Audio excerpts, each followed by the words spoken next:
Genshin Impact begins with a tale of two siblings, the Traveler and their twin. They are otherworldly beings who travel freely across countless worlds. They arrive in Teyvat, a world ruled by 7 elemental archons and divided into 7 nations, each aligned with one of the 7 elements. However, as they attempt to leave, an unknown goddess blocks their path. This mysterious figure is known as the Unknown God, who calls herself the sustainer of heavenly principles. She attacks the twins, declaring that their journey ends here. Outlanders, your journey ends here. Who are you? The sustainer of heavenly principles. The arrogation of mankind ends now.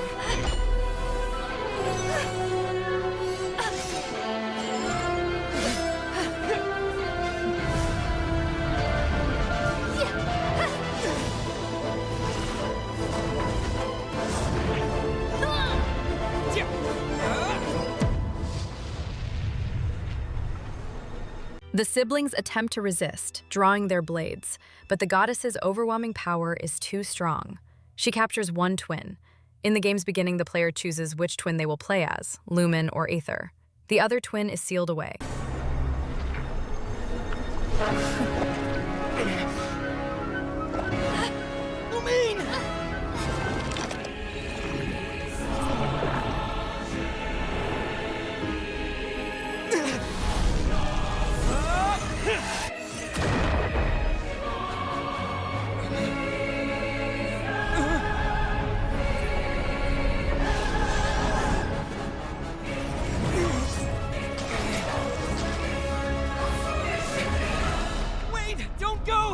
Give my sister back!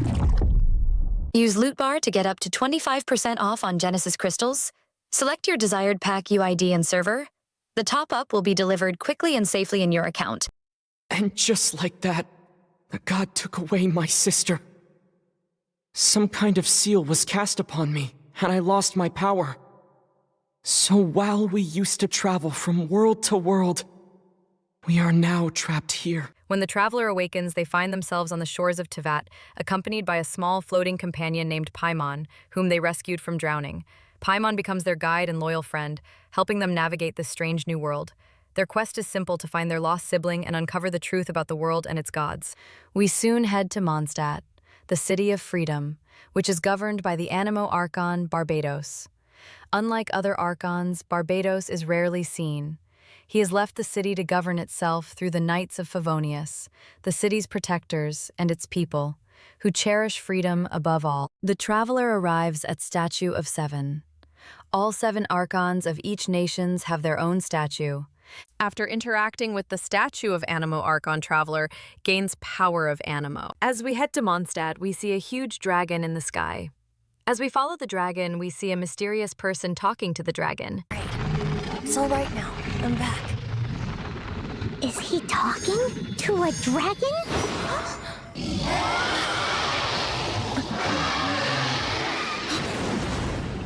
Who's there?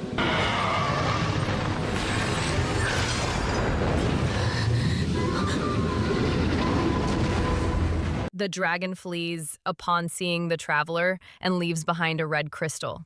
Shortly after arriving near Mondstadt, the Traveler encounters Amber, an enthusiastic outrider of the Knights of Favonious. She notices the Traveler's unfamiliarity and helps guide them to the city. Soon after, the same dragon we just saw soars above Mondstadt, unleashing fierce winds and terrorizing its citizens. 500 years ago, Divalin was badly wounded fighting the corrupted dragon Durin and hid in Dekarabian's old tower to heal. The abyssal poison from Durin slowly tormented him, and the people of Mondstadt forgot him. When Divalin awoke, feeling abandoned by Barbatos and Mondstadt, the Abyss Order manipulated him further, driving him to attack Mondstadt as the feared dragon Storm Terror. With help from a mysterious stranger, the Traveler drives Storm Terror away. This battle draws the attention of KRAI, cavalry captain of the Knights of Favonious, who invites the Traveler to meet acting Grandmaster Jean. The current Grandmaster of the Knights of Favonious is Varka. He left half a year ago on an expedition, leaving Jean as acting Grandmaster. She asks the traveler to stop the ley line disruptions fueling storm terror by cleansing 3 of the 4 winds temples. After dealing with the temples, Paimon suggests they return to the Knights' headquarters for their next mission. After clearing the storm and helping Knights of Favonious, we are given the title of Honorary Knight. Paimon senses the stranger's presence from before and they track him down. He is Venti, who sings about Divalin's pain. The traveler shows Venti the gem, now purified, which makes Venti realize the traveler can help save Divalin. He was once such a gentle child, now so full of rage and suffering. I also came across a teardrop crystal. Can you purify it?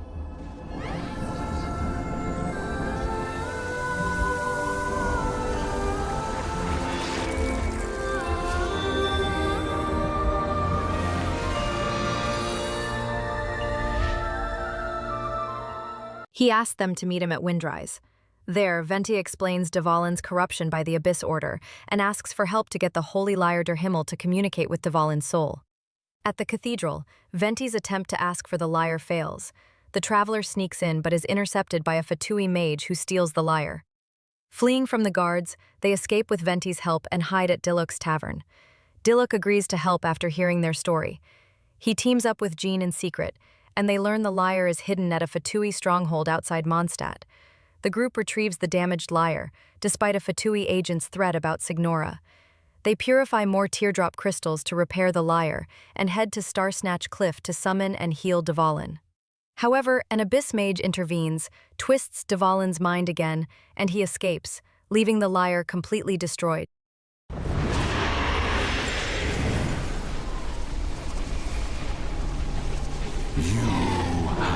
What has been done cannot be undone. Then why do I see sadness in your eyes?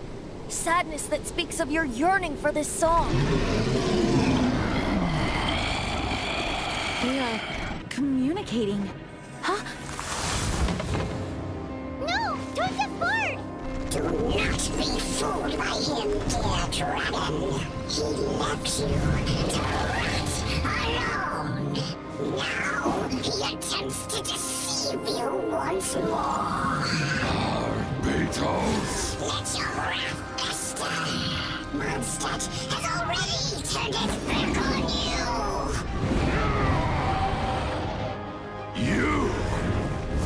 You were planning this all along to have me slain? No, listen to me! The time has come for the dragon to serve its true master.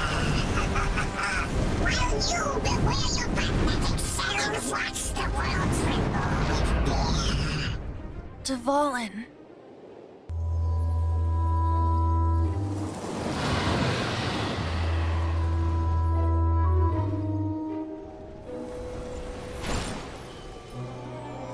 Your Highness, your humble servant returns. When your homeland returns to this world, we shall revel in its glory. Diluc brings new intel about the Abyss Order after defeating one of their operatives. Venti admits that despite being one of the 7 Archons, he's become weak over the years and needs help from Mondstadt's people. Diluc's network tracks the Abyss Mage to the Dawn Winery, where the group kills it and learns it was severing Venti's link to Divalin. With this link restored, Venti can dispel the barrier to Storm Terror's lair. The group fights through hilichurls manipulated by the Abyss Order and enters the ancient ruins, which Venti reveals were once ruled by the tyrant KRAI. After activating an old mechanism, the traveler finally reaches Divalin and purifies him of the Abyss Order's corruption. Divalin saves them and reconciles with Venti, who explains he wanted Divalin to be free, not to obey him blindly. Divalin flies away to heal, and Jean clarifies to Mondstadt's people that Storm Terror was misunderstood, not a true enemy. And so, the Storm Terror threat was quelled. I clarified the misunderstanding to the citizens of Mondstadt, and let them know that they are safe. To them, it seems Storm Terror attacked Mondstadt out of nowhere, and then vanished just as quickly. They must be finding the whole ordeal very confusing. However, winds change their course. Someday, they will blow towards a brighter future. The next day, Traveler goes to return the broken holy lyre to Barbara, who is horrified and shocked to see the damaged lyre. Venti magically fixes it, only to reveal it was a trick, as he runs off laughing. The Traveler chases him outside, but is ambushed by Fatui agents led by Signora, the 8th of the 11 Fatui harbingers. She mocks Venti, rips his gnosis, his divine core, from his chest, and orders her agents to flee before the knights arrive, knocking the Traveler unconscious. After waking up and meeting Venti, he suggests Traveler to go to Liyue to meet Pyro Archon, as he has no information about our sibling. Before we continue, let me clear some details. In Genshin Impact, visions are elemental power sources, essentially magical foci, bestowed upon individuals by the gods as a recognition of their strong ambition. These visions allow the wielder to channel and control elemental energy, corresponding to one of the 7 elements in the game. Wielding a vision grants its user the potential to ascend to Celestia and potentially attain godhood.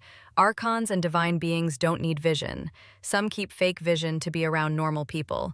Gnosis, a chess piece-shaped elemental power nexus, linked directly with Celestia. Every Archon have one as a sign of their Archon status.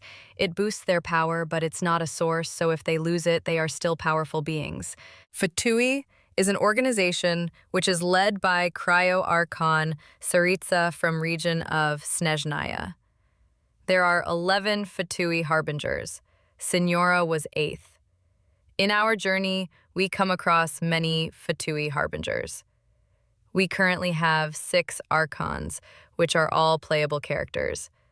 Only Pyro Archon Tsaritsa is left, leading to the final stages of the story. After Venti tells them about Rex Lapis's yearly appearance, the Traveler and Paimon rush to Liyue Harbor to see the Pyro Archon.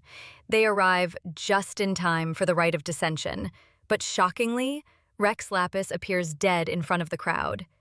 Ningguang orders the Millilith to arrest all suspects, including the Traveler for being a foreigner near the scene. As they try to escape, they're surrounded, but are rescued by a young Hydro user, Child. Hey, buddy, hold still.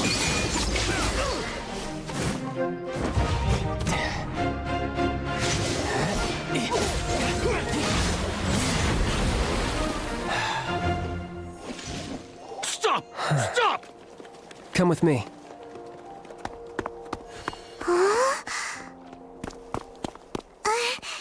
He reveals himself as one of the Fatui harbingers and asks about their encounter with Signora in Mondstadt. Suspicious but out of options, the Traveler follows Child to Northland Bank. There, Child explains that to clear their name, they must gain the trust of the Adepti before the Millilith find them guilty. He gives them a sigil for protection and sends them to Jueyun Karst. There, they meet the Adeptus Mooncarver.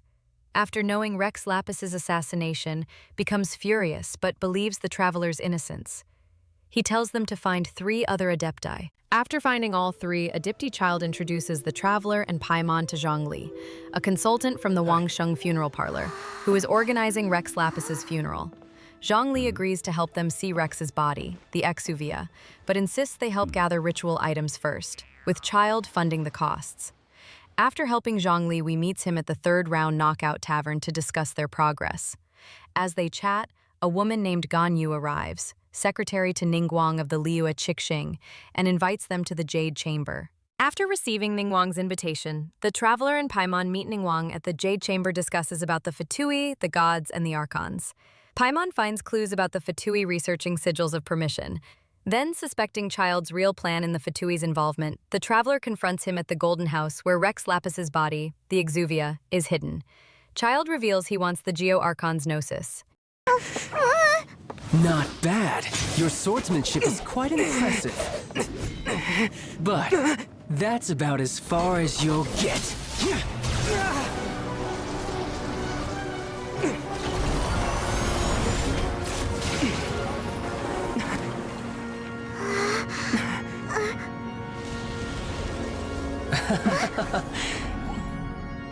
Didn't think you had that card hidden up your sleeve. You were just playing it to get close to the Exuvia! Oh, quiet down. Stop acting like some wide-eyed recruit you've seen this world. You of all people should know. This should have been expected! Well then, I'll be taking Morax's gnosis now. I see. Well, this is most unexpected. You beat me to it, didn't you?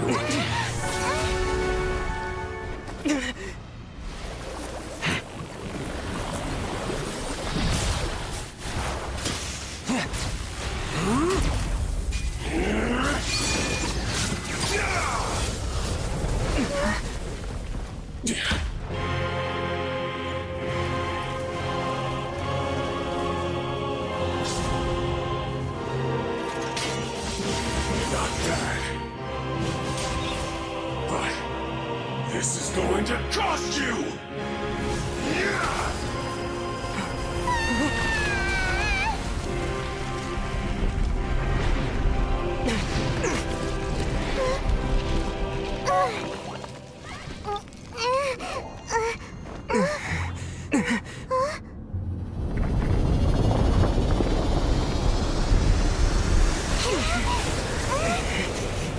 Child is defeated, but activates his backup plan, releasing the replicated sigils of permission to awaken Osael, an ancient god Rex Lapis sealed long ago. Let's see. Will the nation that has lost its deity be swallowed up by an ancient malice once more? If you wish to drown together with the people of Liyue, you're free to stay and enjoy the show.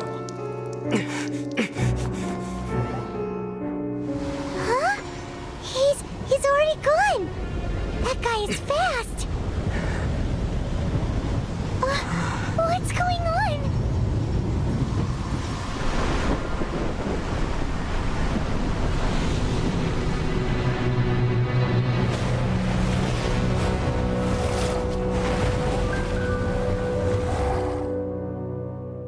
Facing Osael, the Adepti and Qixing finally unite. Ningguang launches an assault using Guizhong ballistas operated by the Adepti, while Keqing leads the Millilith and Zhao, Ganyu, and Madame Ping bless the Traveler for battle. The Fatui try to sabotage the ballistas but are repelled. When Osael destroys the ballistas and platform, Ningguang sacrifices the entire Jade Chamber, crashing it onto Osael to seal him in the ocean once more. Be careful now. The Guizhong ballista is destroyed. Without its covering fire, retaliation shall be difficult. But the Jade Chamber is our last line of defense. We can't give another inch, no matter what. I have another idea. What do you mean, Lady Ningguang? I'll sacrifice the Jade Chamber. What is the meaning of this? I understand. Traveler, lend me a hand. Farewell, old friend. Goodbye for now. Let us meet again in the future.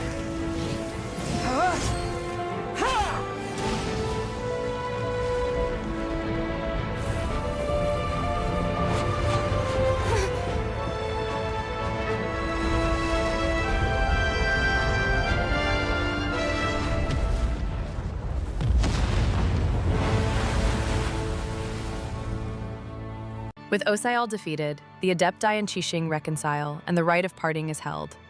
But the mystery remains. Where is the Pyro Archon? The Traveler finds Zhongli at Northland Bank, speaking with Child and Signora. Zhongli reveals he is Rex Lapis, Morax, and staged his own death to test if Liyue could stand on its own without him. He forged a final contract with the Tsaritsa of Snezhnaya and willingly hands his gnosis to Signora. He, Child, and Signora then leave. Finally, they speak with Zhongli, who warns them that the next nation, Inazuma, which has sealed its borders under the Vision Hunt decree ordered by the Electro Archon Raiden Shogun. He urges them to stay determined and find a way into Inazuma to continue their search. Before we continue, here is a summary of Genshin Impact's Unreconciled Stars quest from version 1.1. This quest is no longer available but carries very important lore. I will summarize it super short, but don't worry, soon I will make a detailed summary of all events which are gone. Let's continue. Catherine has an urgent commission for Traveler. There was a meteor shower last night. The strike zone was very large, covering the entire countryside of Mondstadt and Liyue.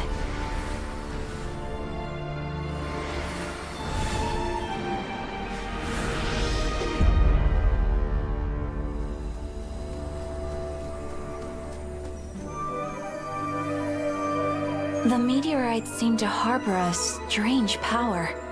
A power that sends any who touch them into a deep sleep. The guild believes the meteorites to be highly dangerous. For this mission, we get paired with Fischl to investigate. While investigating, we meet a stranger who is also investigating the meteorite, and he leaves soon after. We meet Mona, and while investigating, we meet the stranger again, but this time, something is different. Mind if I join you? What ho! We meet again, vagrant of Inazuma. My retinue and I were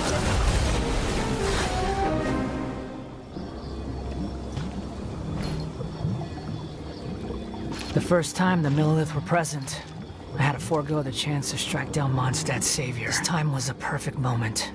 I was mere seconds away.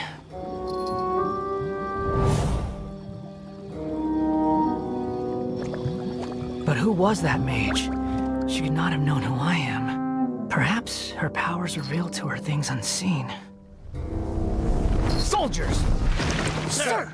Find them, and when you do...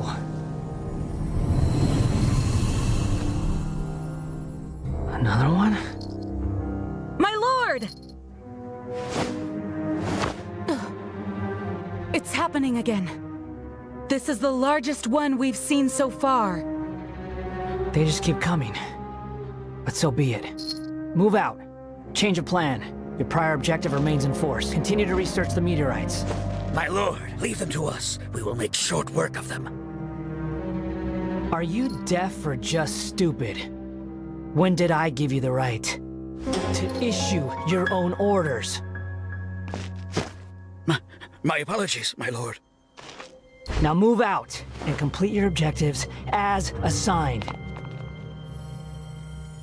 After more investigation, we meet the stranger again, who was investigating the meteor, and discovered that the sky of Teyvat is fake, and it's all a big lie.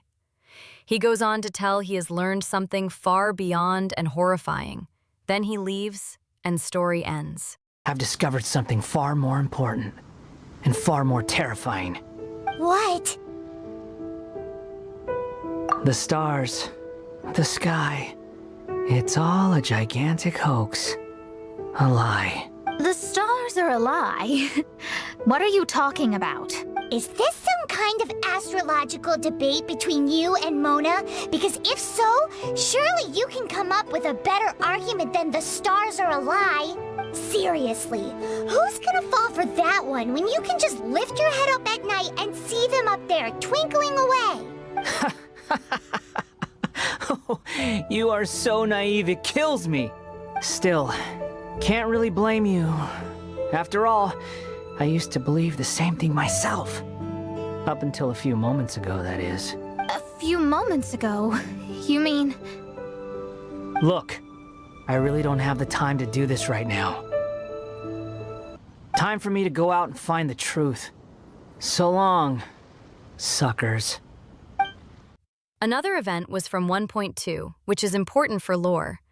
We meet Albedo and help him with a magical sword. This sword, still to this day, is the most rare sword you can own in Genshin Impact. Let's continue. The sword absorbs energy from Traveler to Grow. So cold.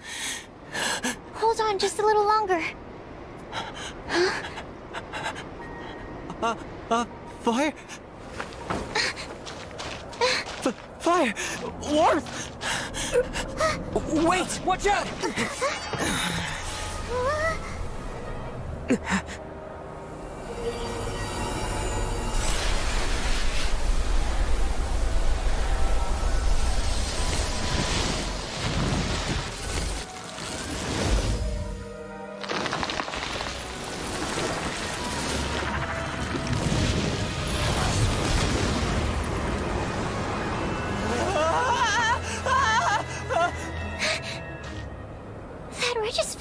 Was brought back to life. Months after the defeat of Osael and the Rite of Parting, Ningguang announces her plan to rebuild the Jade Chamber, offering a huge incentive. Whoever brings her 3 essential materials, Sunset Vermilionite, the Wonder Core, and Adepti Sigils, will earn the right to ask her any question, which she promises to answer honestly. Naturally, the Traveler and Paimon join the contest, hoping Ningguang might reveal something about the Traveler's missing sibling. Soon after, the Traveler witnesses two shady brokers, Scar Liu and Chang the Brave, harassing a young woman outside Bubu Pharmacy. The woman easily intimidates them with exorcist talismans. She's Shenhe, an exorcist disciple with an unnaturally cold aura and connection to the Adepti. After helping her, the Traveler learns she is not interested in the contest reward but wants to help them win as repayment, though her solution is simply eliminating all other contestants, which shocks Paimon. The Traveler, Paimon, and Shenhe explore Seagazer's domain, break its ancient seals, and retrieve a massive boulder of sunset vermilionite with the help of Shenhe. At an inn where we were staying with Shenhe, we meet Cloud Retainer, Shenhe's master, appears to reveal Shenhe's tragic past and confirms she is human, not an Adeptus, raised apart from the mortal world. Next, the group needs the Wonder Core, requiring Star Splinter Iron and Subrosium Ore. Beto's friend Yunjin, an opera singer, joins the effort, hoping to ask Ningguang about securing a stage for her troupe. Together, they collect the Star Splinter Iron on Mount Tianheng and learn more of Yunjin's opera, The Divine Damsel of Devastation, inspired by Shenhe's life, which Yunjin only realizes upon finding an old diary. Shenhe humbly accepts Yunjin's more heroic, fictionalized version of her past. The Traveler's team wins Ningguang's contest. Back aboard the newly rebuilt Jade Chamber, Ningguang answers all their questions. Soon after, we defeat Vortex Avenger Osile's wife, and we celebrate the victory while Yunjin performs The Divine Damsel of Devastation.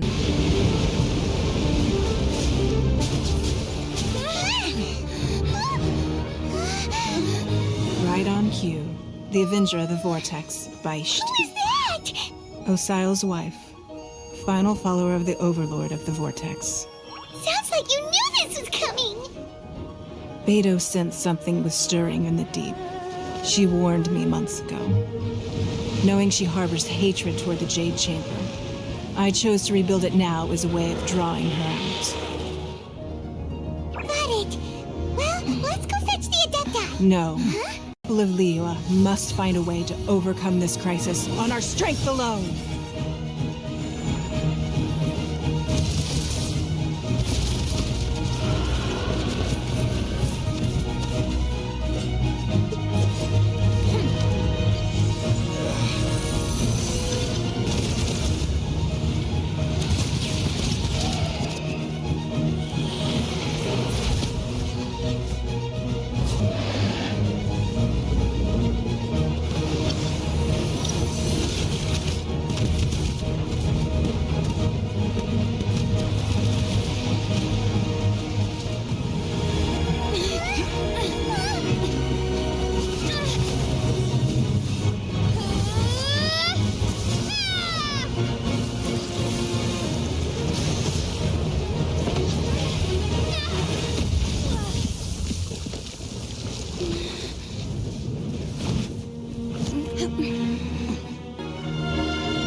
In Mondstadt, Catherine tells the Traveler that a blonde stranger is looking for them. We soon meet this stranger, named Dainsleif, in a tavern and team up with him to investigate the Abyss Order. With Dainsleif's help, we learn that the Abyss Herald is trying to seize Andreas, the Wolf of the North. Together with Razor and Dainsleif, we stop the Abyss Order's plan and save Andreas. The next day, Ganyu tells us about two thieves who have broken into an Abyss Order domain. When we arrive, we find the thieves already dead. Traveler learns that the Abyss Order is plotting to use an inverted statue of Barbatos and ancient machines called field tillers. We meet Dainsleif again. The Traveler tries to stop the Abyss Order's plan, and in the ruins, they are confronted by an Abyss Herald. But during the battle, their lost sibling appears.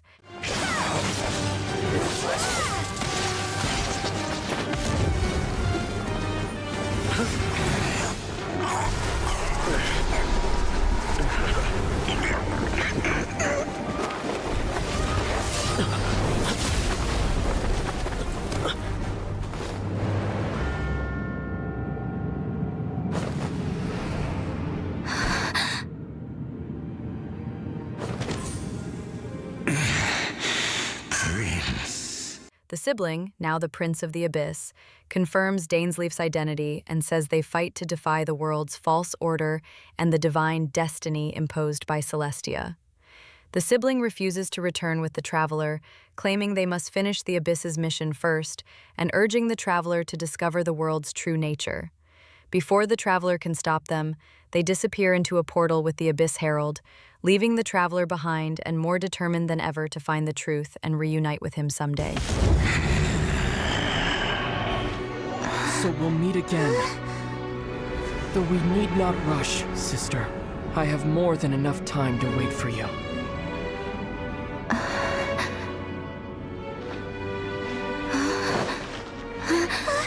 We have always had enough time.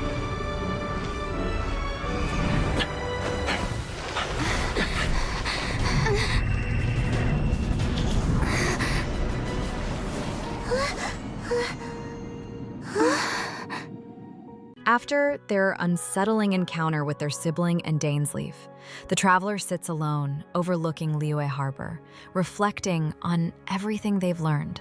Their sibling is allied with the Abyss Order, sees the world's gods as enemies, and has chosen a different path, one the Traveler struggles to understand. Paimon, seeing the Traveler's sadness and confusion, reassures them not to give up hope.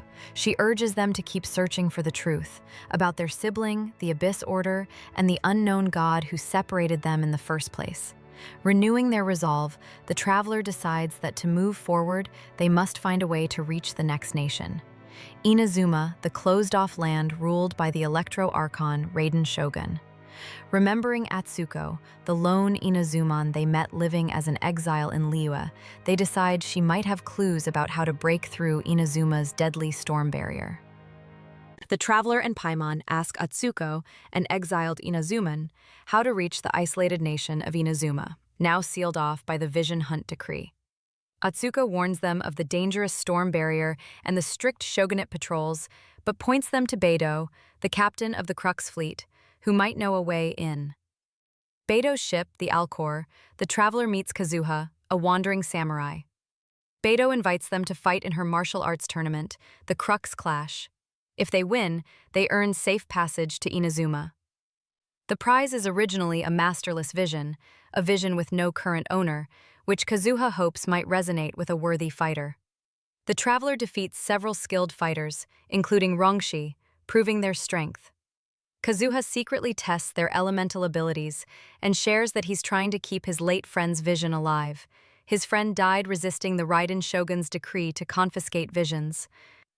Before the final match, the vision is stolen by a treasure hoarder named Faye, who hoped to escape with it rather than lose to the Traveler.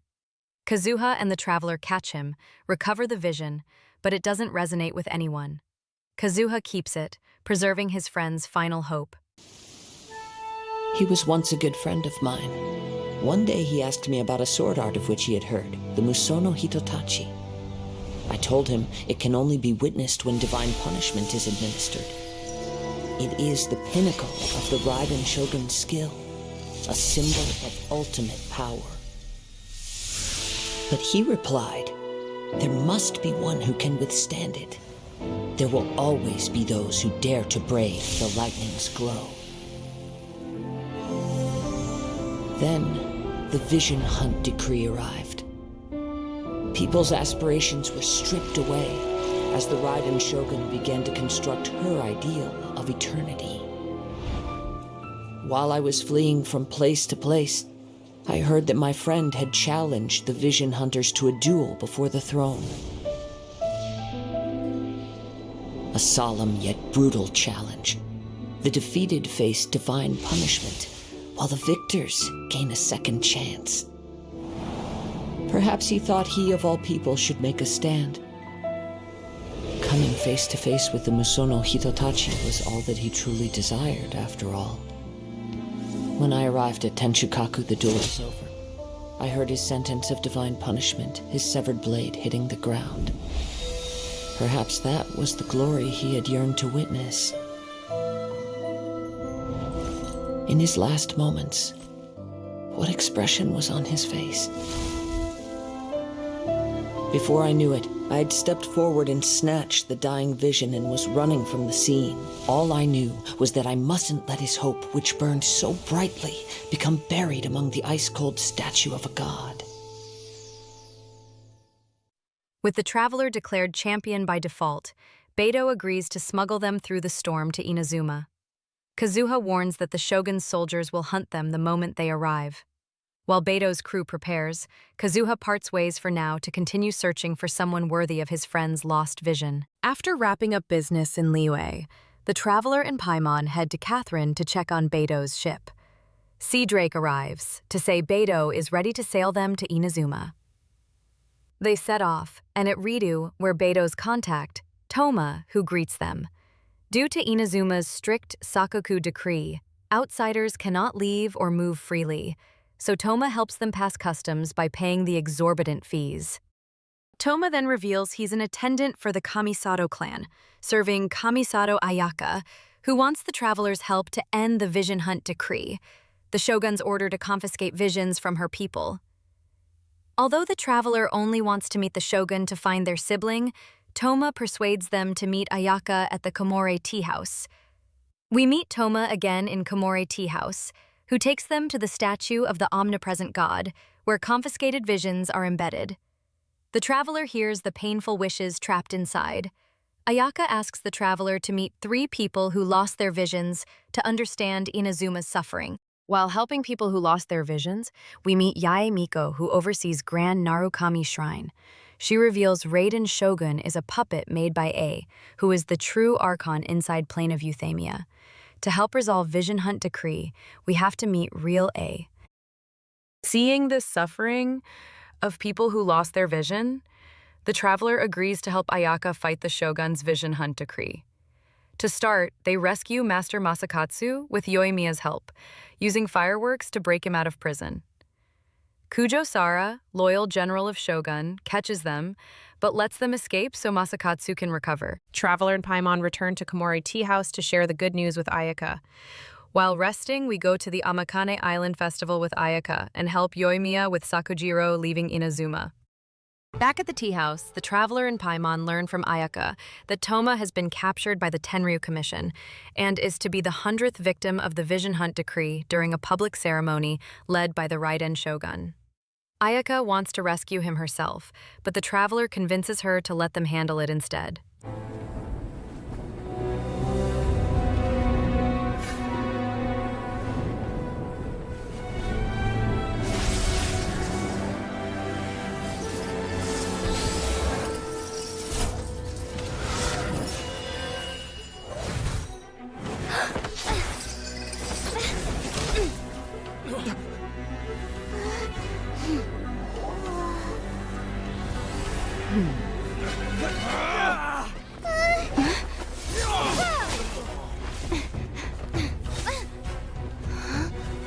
Capable of using elemental energy without a vision. You are an exception, it appears. Exceptions, the enemy of eternity.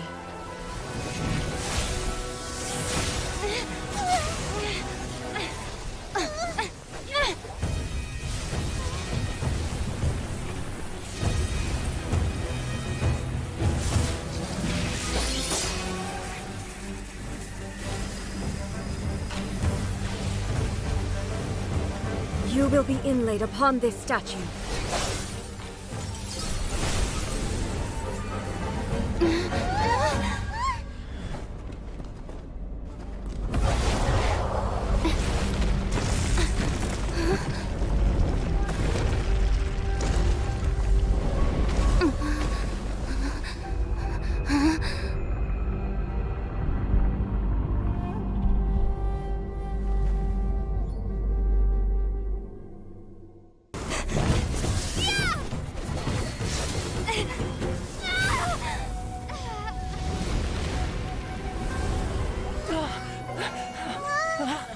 Wake up! Wake up!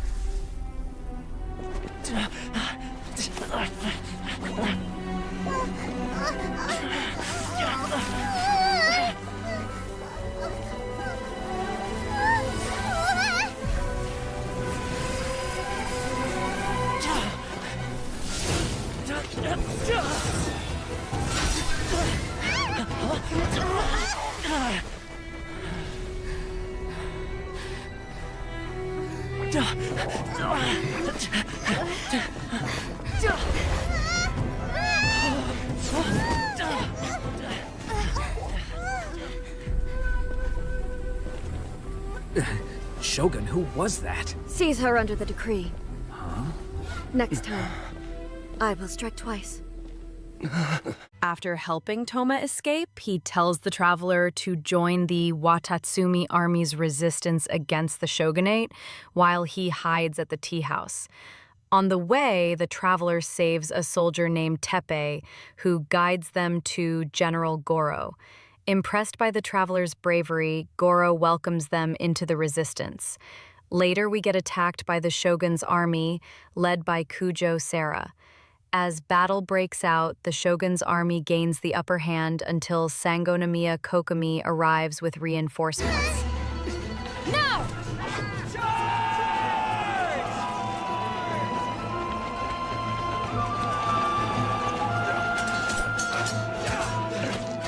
Stand firm! Hold the line!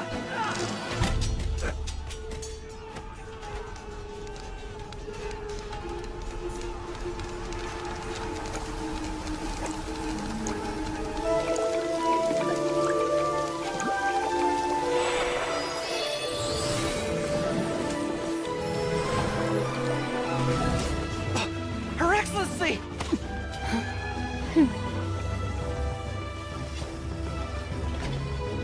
The wait is over, my comrades. Now is our moment! Calm as the breeze, my lady. I just hope you can afford all these mercs you've gathered!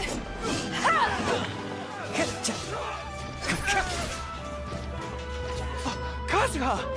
We meet again, old friend. Retreat!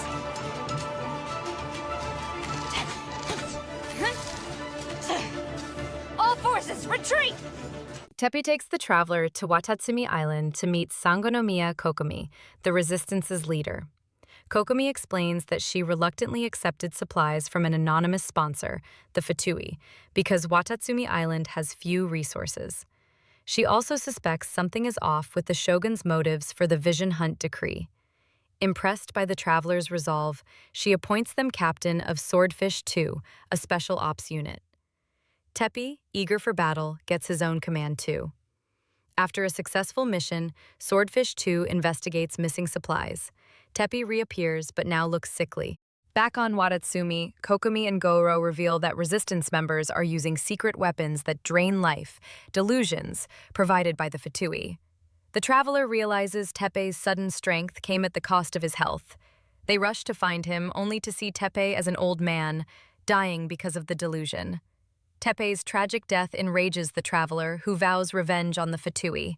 Determined to stop the Fatui, the traveler storms their delusion factory, but is ambushed by Scaramouche, the balladeer, a Fatui harbinger who mocks them and reveals how the Fatui manipulated all of Inazuma. As the traveler collapses from the Tatarigami's effects, Yae Miko intervenes and rescues them by trading electro-gnosis. No!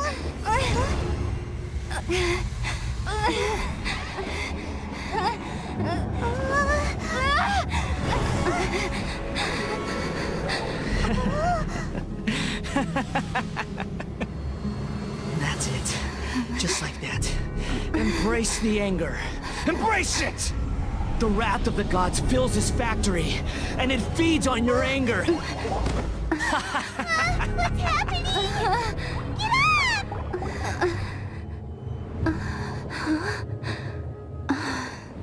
At the Grand Narukami Shrine, Miko explains the Raiden Shogun's true nature. The one ruling Inazuma is a puppet, while A, the true Archon, dwells within her mind in the plane of euthymia to pursue eternity. The traveler intrigued A enough to be the first to reach her. Miko trains the traveler to survive the next confrontation and plots to expose Kujo Takayuki's betrayal to turn his adoptive daughter, Kujo Sarah, against him. With everyone's help, gather proof that Takayuki colluded with the Fatui. Enraged by the betrayal, Sarah storms off to confront her father. Takayuki admits his treachery and reveals Signora is meeting the shogun. Sarah rushes to Tenshukaku but is defeated by Signora. The traveler challenges Signora to a duel before the throne.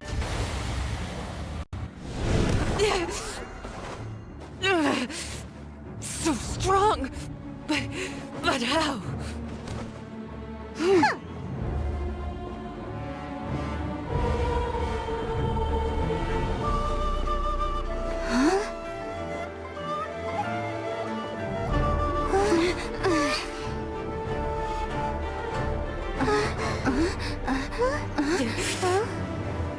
I am a Snezhnayan diplomat. You know what happens if you lay a finger on me. I swear, if you strike me, I will make sure... The Fatui will make sure that your precious Inazuma... Stop! I order you! And you! Filthy rats! All of you!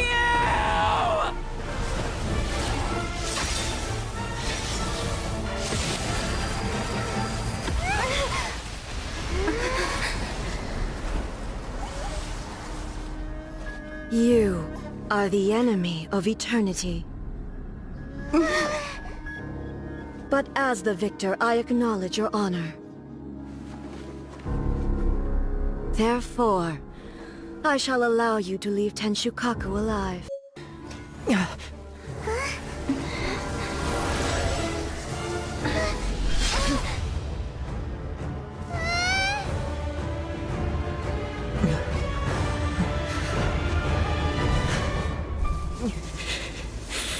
There will always be those who dare to brave the lightning's glow.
Dear me, aren't you cutting it rather close?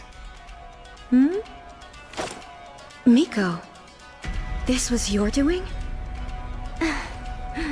Now. Don't forget who taught you how to place your consciousness in objects. Surely you don't think your ambition alone is enough to shake A's will, do you? Though you alone are here, they too have ambitions, which they long since entrusted to you.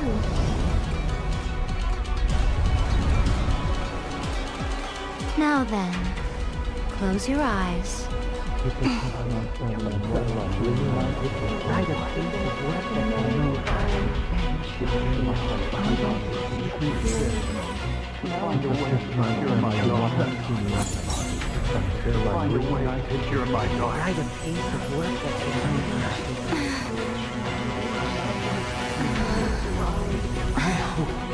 We can abolish the Vision Hunt Decree.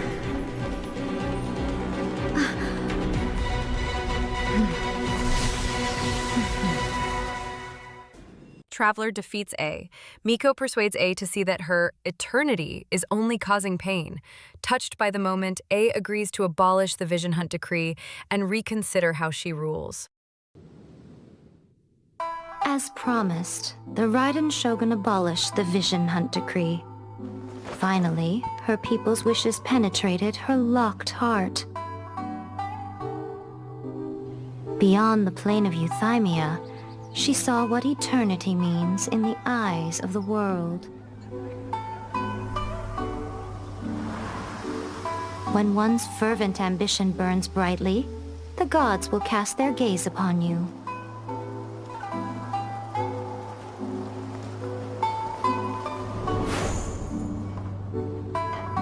Some ambitions have the power to heal wounds, to bring victory,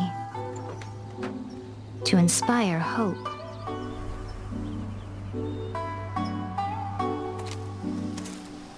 But some ambitions outlive their masters long after the soul ascends. They remain as they were in the beginning.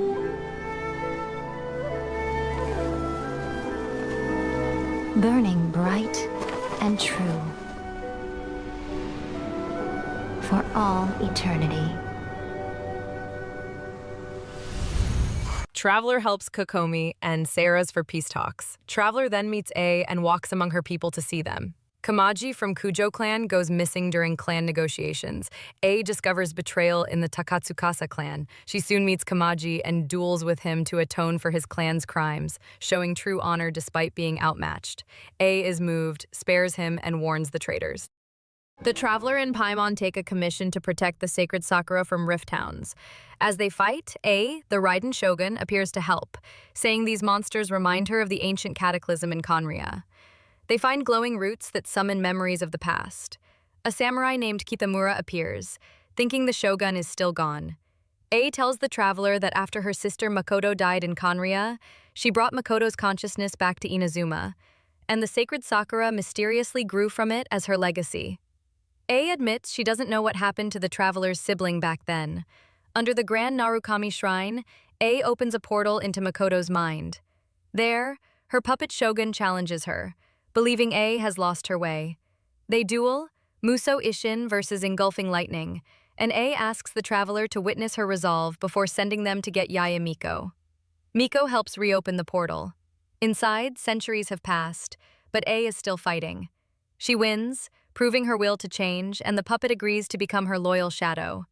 Unleashing her sword fully, A awakens Makoto's final fragment. Makoto explains she went to Khaenri'ah knowing she would die, but left behind the sacred Sakura seed so A would one day understand her wish for change. She says goodbye one last time. Back in the present, A ends the Sakoku decree, opening Inazuma's borders at last. She thanks the Traveler, Paimon, and Miko for helping her let go of her stagnant past, ready to lead Inazuma into a freer future. While exploring Chasm, we meet Dainsleif again and investigate Abyss. And while investigating, we find flowers similar to Lumine.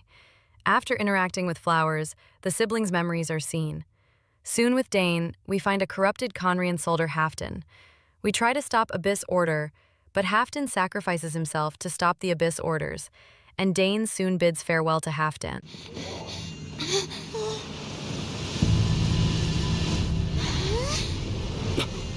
Look, the amplification device.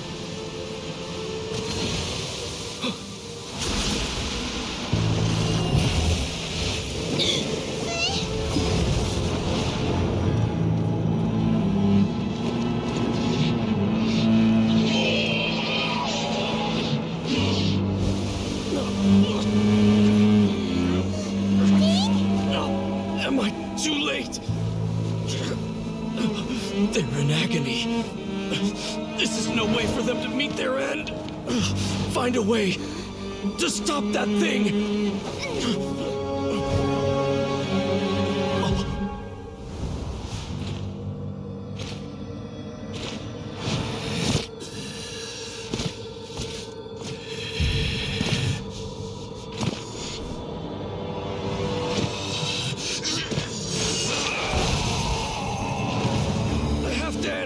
Don't do it!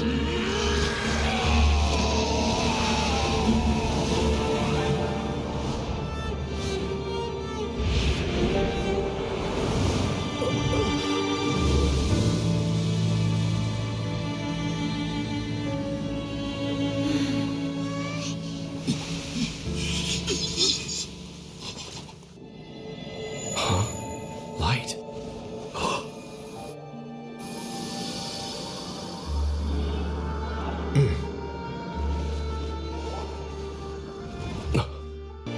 Khaenri'ah didn't fall, did it? Since you're still here. Correct.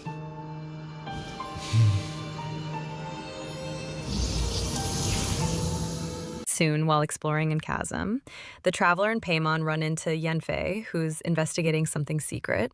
Ito and Shinobu show up too. Shinobu came to Liyue to get her diploma. Ito just tagged along and got into trouble. They all end up falling deep into the Chasm's bed, where they meet Yelan and Xiao. They find themselves trapped in a strange domain that messes with time and their minds. Together, they face illusions of their fears, like Ito's fear of beans, Shinobu's family expectations, and the Traveler's fear of losing their sibling to the abyss. They discover Xiao is looking for Bosacius, his lost Yaksha comrade. The group fights through traps and illusions and finds clues of Bosacius's fate. He sacrificed himself to seal the dangers of the chasm long ago. At the end, they use the fantastic compass to escape. Xiao tries to sacrifice himself to save everyone, but the others won't let him. Thanks to Zhongli's unseen help, everyone makes it out safely. Back on the surface, Yanfei promises to show Ito and Shinobu around Liyue. Xiao reflects on Bosacius's sacrifice and finally finds peace, thanking the Traveler for reminding him that those who fall for Liyue are never forgotten. Stars align, bestow your light, evil purged by thunder's might. Spirit curbed, pneuma surge, by dictum divine, heed these words. Do as I command! Aha! The fantastic compass is an amplifier. Maintain this energy level, and we may stand a chance. I will maintain the energy flow. Understood. Everyone, stand back.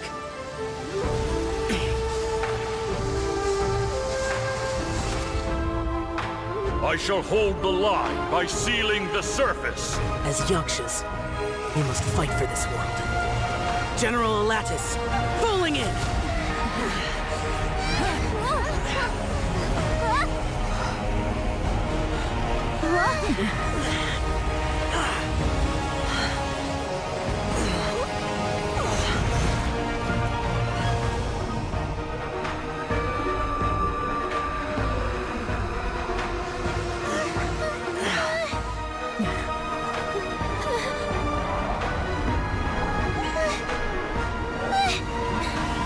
Watch out!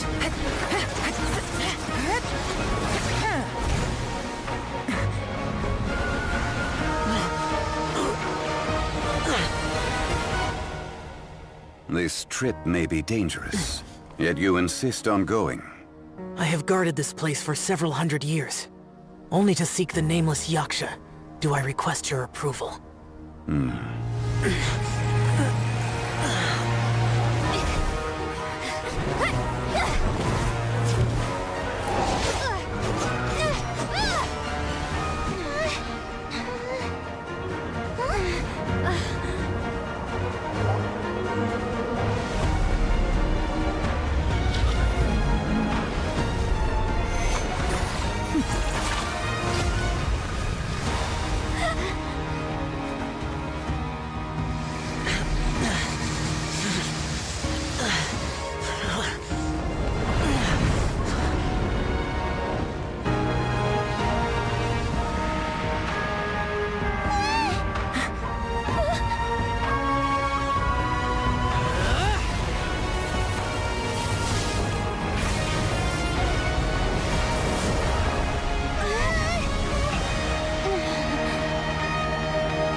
this up. Your strength won't last.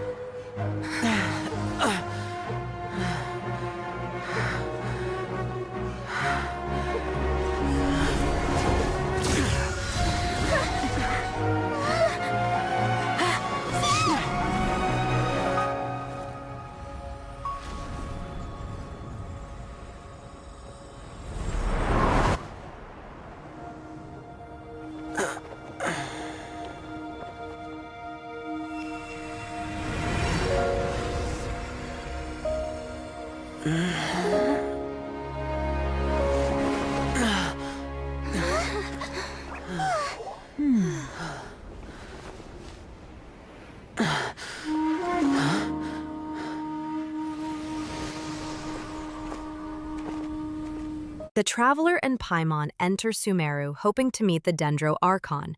A strange incense knocks the Traveler out. They see a giant white tree and hear a voice say, "World, forget me."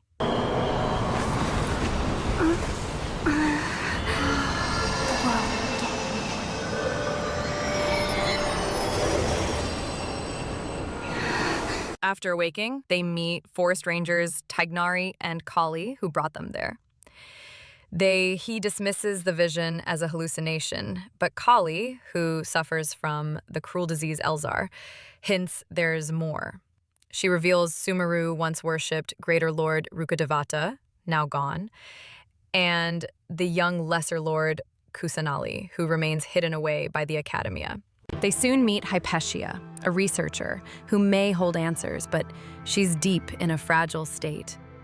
With help from a dreamlike Aranara, the Traveler helps her, yet even she can't explain the vision fully.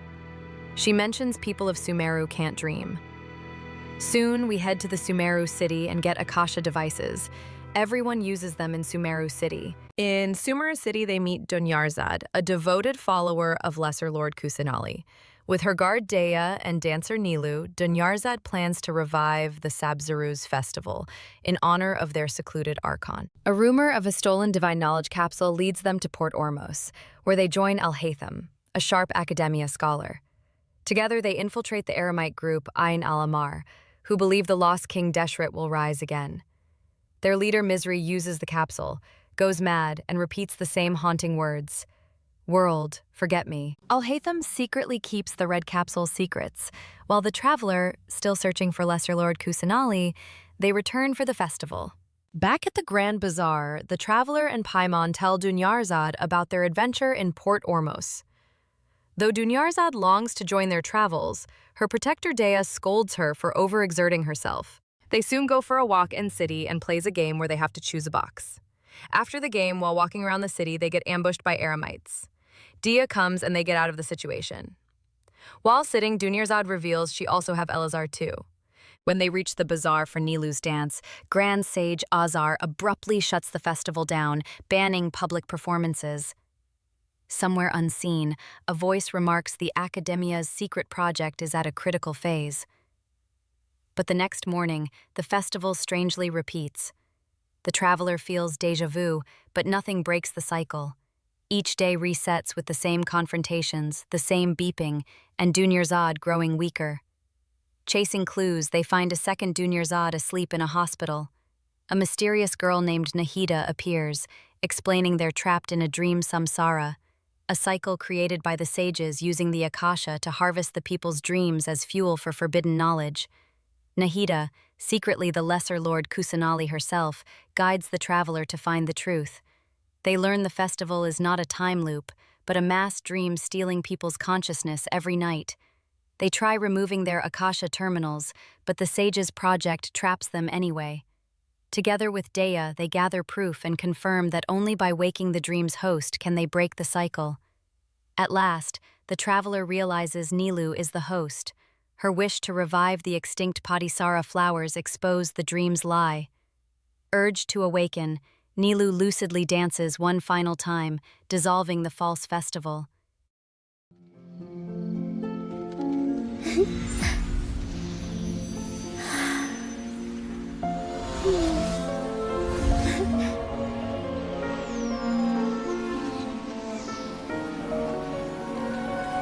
The wait is over, everyone. I dedicate this to our god, the Dance of Sub-Zerus.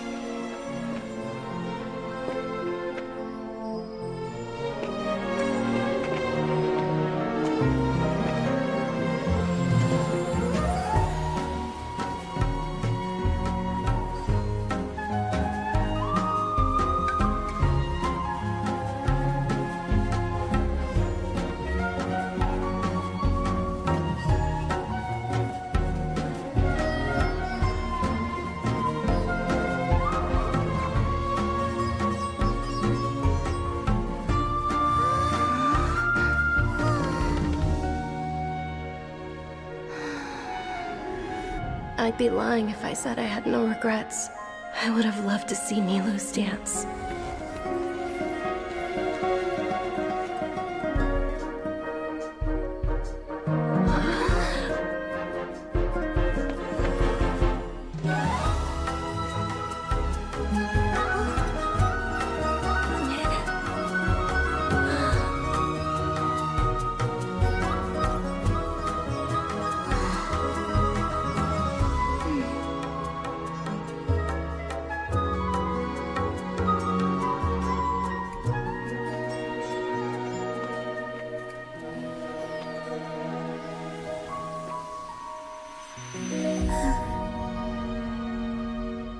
After losing contact with Nahida, the Traveler and Paimon visit Catherine for commissions, only to discover that Nahida is secretly using her form. She reveals a plan to investigate the Academia and their dark experiments involving Irminsul and Elazar. They target Soteria, a conflicted scholar, to act as a mole by confronting her guilt. With Nahida's help, the Traveler impersonates desert followers to shake Soteria's beliefs. The plan works, until the Fatui harbinger Il Dottore appears, revealing their plot has been compromised. Nahida narrowly escapes, but is later captured after switching bodies with the Traveler. The Traveler seeks help from Tighnari, and after a vision of Scaramouche's god creation process and an assassination attempt, they head to the desert for allies. It took 3 betrayals for me to finally understand. The world is just an elaborate tapestry of lies.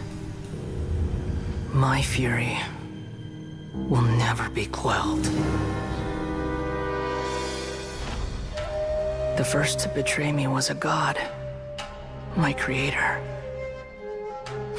My mother. Valuing strength above all, she saw no worth in me and I was discarded. The second was a human. My family. My friend. Consumed by fear, he saw me as an abomination. The third was one exactly like me. A hope for the future. A fledgling barely out of the nest. Powerless before his mortality, he broke his promise to me. Humans, they can't be trusted. And the gods fill me with pure loathing.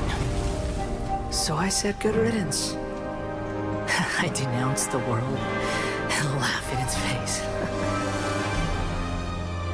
My chest will never again be defiled by worldly filth. I will scrub away every last trace of human emotion. Then it will be empty, a blank slate, and ready to receive a supreme gnosis, brimming with pure divinity.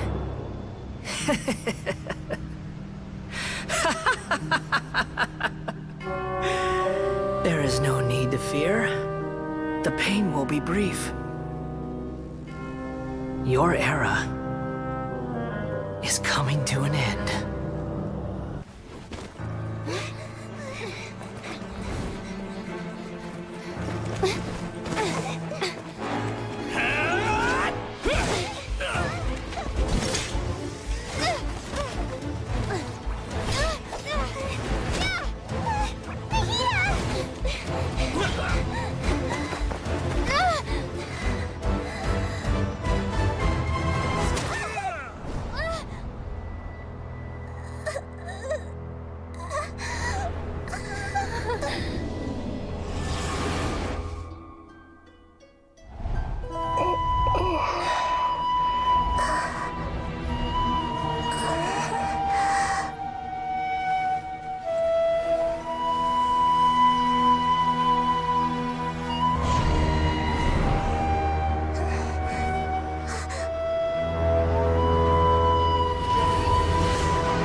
In Aru village, tensions rise between Sino and Alhaitham, but they unite after Candace, the village protector, mediates.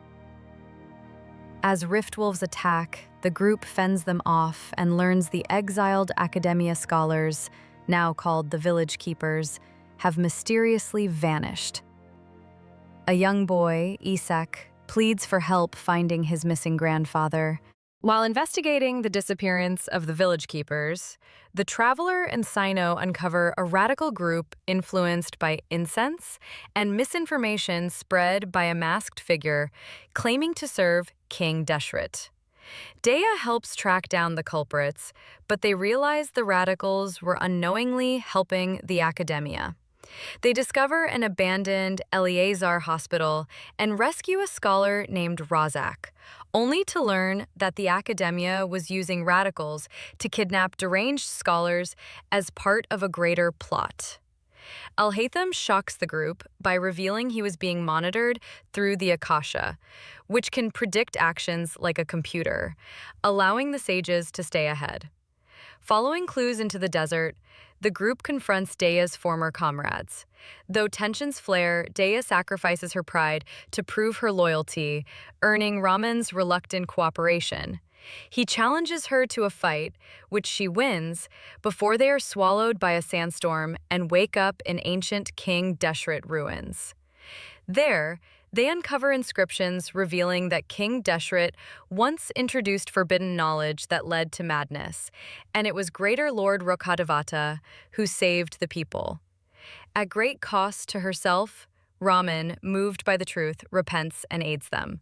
Back at his camp, captured radicals confess the sage's ultimate goal to create a new god using the divine knowledge harvested from suffering scholars, an idea planted by none other than Ildatore.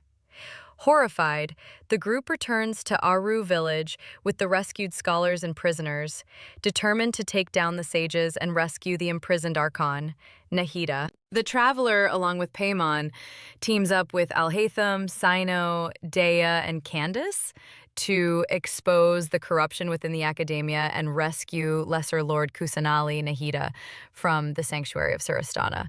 Alhaitham devises a risky plan to act on Nagarbade, leveraging inside knowledge and staged betrayal to infiltrate the Academia. Meanwhile, Sino fakes an arrest to help Raman's Eremites enter Sumeru city. Dea and the Traveler visit Tignari to gather intel on Ildatore, learning he seeks Hypatia, a scholar connected to Scaramouche, who is being elevated into a godlike vessel. A confrontation with Scaramouche reveals his transformation and twisted views, but also his lingering human emotions. On Nagarbade, the group executes their plan. Alhaitham fakes insanity to get captured, which helps the Traveler awaken Nahida from the Akasha. Nilu creates a distraction, while Dea and the others secure control of the Academia. Nahida reclaims her power, strips the sages of authority, and prepares to confront the false god. Just didn't get the chance to infuse the divine knowledge capsules into him. But even still, he has undoubtedly become a true god now.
This is supposed to be a battle between gods.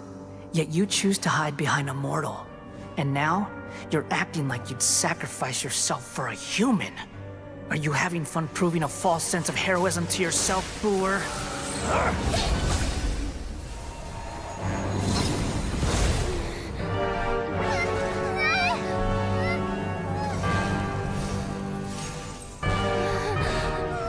The data collection is almost complete. Do you even know how many times you've tried to take my gnosis from me?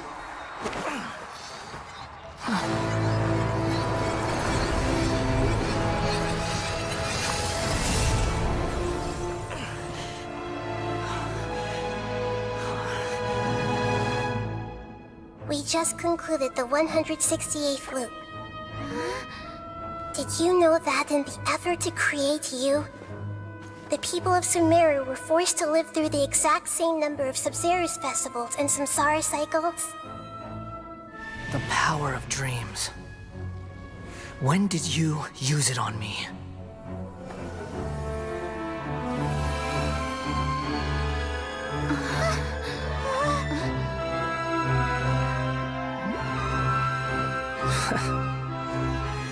You can't even defeat me in a dream. What do you hope to achieve with this little trick? Come, Traveler. Just like before. Allow me to awaken the memories in your dreams. All that battle experience! It's more than that. Compile everyone's wisdom in the name of the Archon. That is the original function of the Akasha. I've sent everything that happened just now to the people of Sumeru in the form of knowledge. I've asked them to help you find a way to defeat the false god.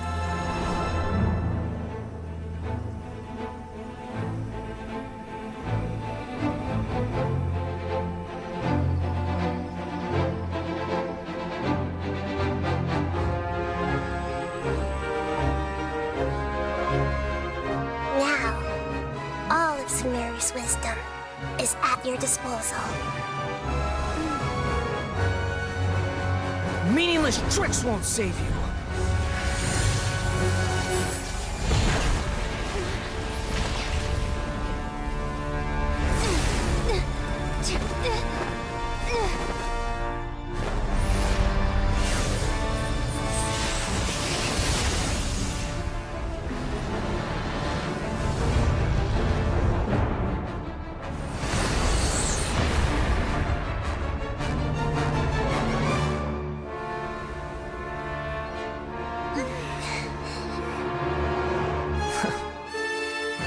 Are you done with your tricks? Can I finally take this as a real battle between gods? I'll leave this to you, the first sage of Booer. After a fierce battle, Nahida uses the Akasha and the knowledge of the people to defeat him. She reclaims both the Electro and Dendro Gnoses. Using these, Nahida and the Traveler enter Irminsul, discovering it's been corrupted. They meet Greater Lord Ruka Devata's remaining consciousness, who reveals that Nahida was created from her purest self. To restore Irminsul, Ruka Devata must be erased completely, removing all memory of her existence. Nahida tearfully agrees. The forbidden knowledge is purged, and the people of Sumeru can dream again. In the aftermath, Ildatore appears to negotiate. Nahida threatens to destroy the Electro-Gnosis, forcing Dottore to agree to destroy all his other segments. In exchange, he receives the Gnosis. He offers intel about the skies of Teyvat being fake in return for her own Gnosis, which she accepts. Soon, the Traveler meets with Nahida again. She offers insights into Fontaine and its Archon folklores. She also reveals that the Traveler's sibling appeared in Khaenri'ah after the Cataclysm, not as someone from Teyvat, but as an outsider. According to the Fatui, the sibling is classified as the fourth descender, and possibly manipulated records in Irminsul. Nahida suspects something, or someone, is hiding the truth, Though many questions remain unanswered, she promises to continue helping the traveler, even if it means visiting them in their dreams. During their journey, Paimon suggests visiting Nahida to uncover more about the mysterious Descenders. On their way, the traveler overhears two scholars discussing the tragedy of Tatarasuna, a tale involving a blacksmith, a puppet, and a corrupted furnace. Intrigued, the traveler listens in and realizes the puppet in question might be none other than Scaramouche. Just then, they spot him walking into the sanctuary. Fearing the worst, they follow, only to find Nahida waiting calmly. She reveals that Scaramouche has agreed to help investigate Irminsul in search of the truth behind his past. Despite their doubts, they accompany him inside Irminsul. There, memories from long ago surface. They witnessed a Torre disguised as Escher, manipulating the Tatarasuna furnace and betraying Miwa, a noble smith. Scaramouche learns he was used, a puppet molded by lies and pain. Crushed by the truth, he asks if the past can be changed. Without warning, he erases himself from Irminsul, vanishing from everyone's memory, even Nahida's.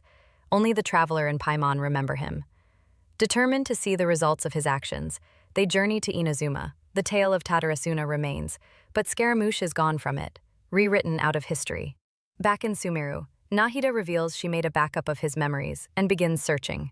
Soon, they spot a familiar figure. It's him, alive but unaware. When confronted with his past, Scaramouche accepts the truth. As painful memories surge, his former self, the Shoki no Kami, emerges. But he overcomes it, gaining a new animo vision. You have made your decision. Now, take this.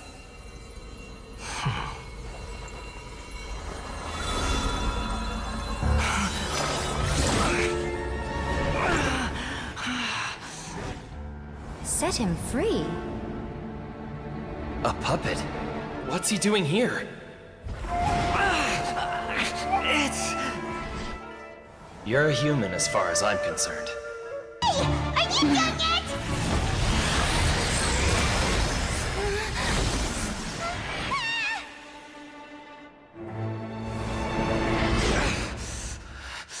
All worthless dross will be purged.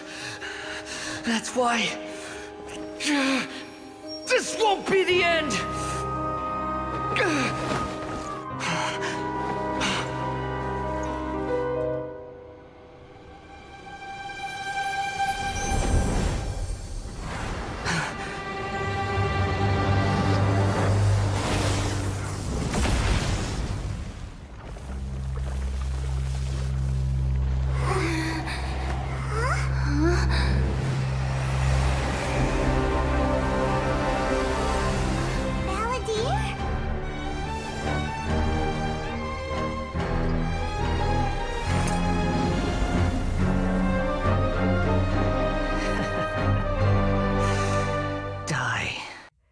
As they return, a broken vase remains untouched, a sign that not everything can be rewritten.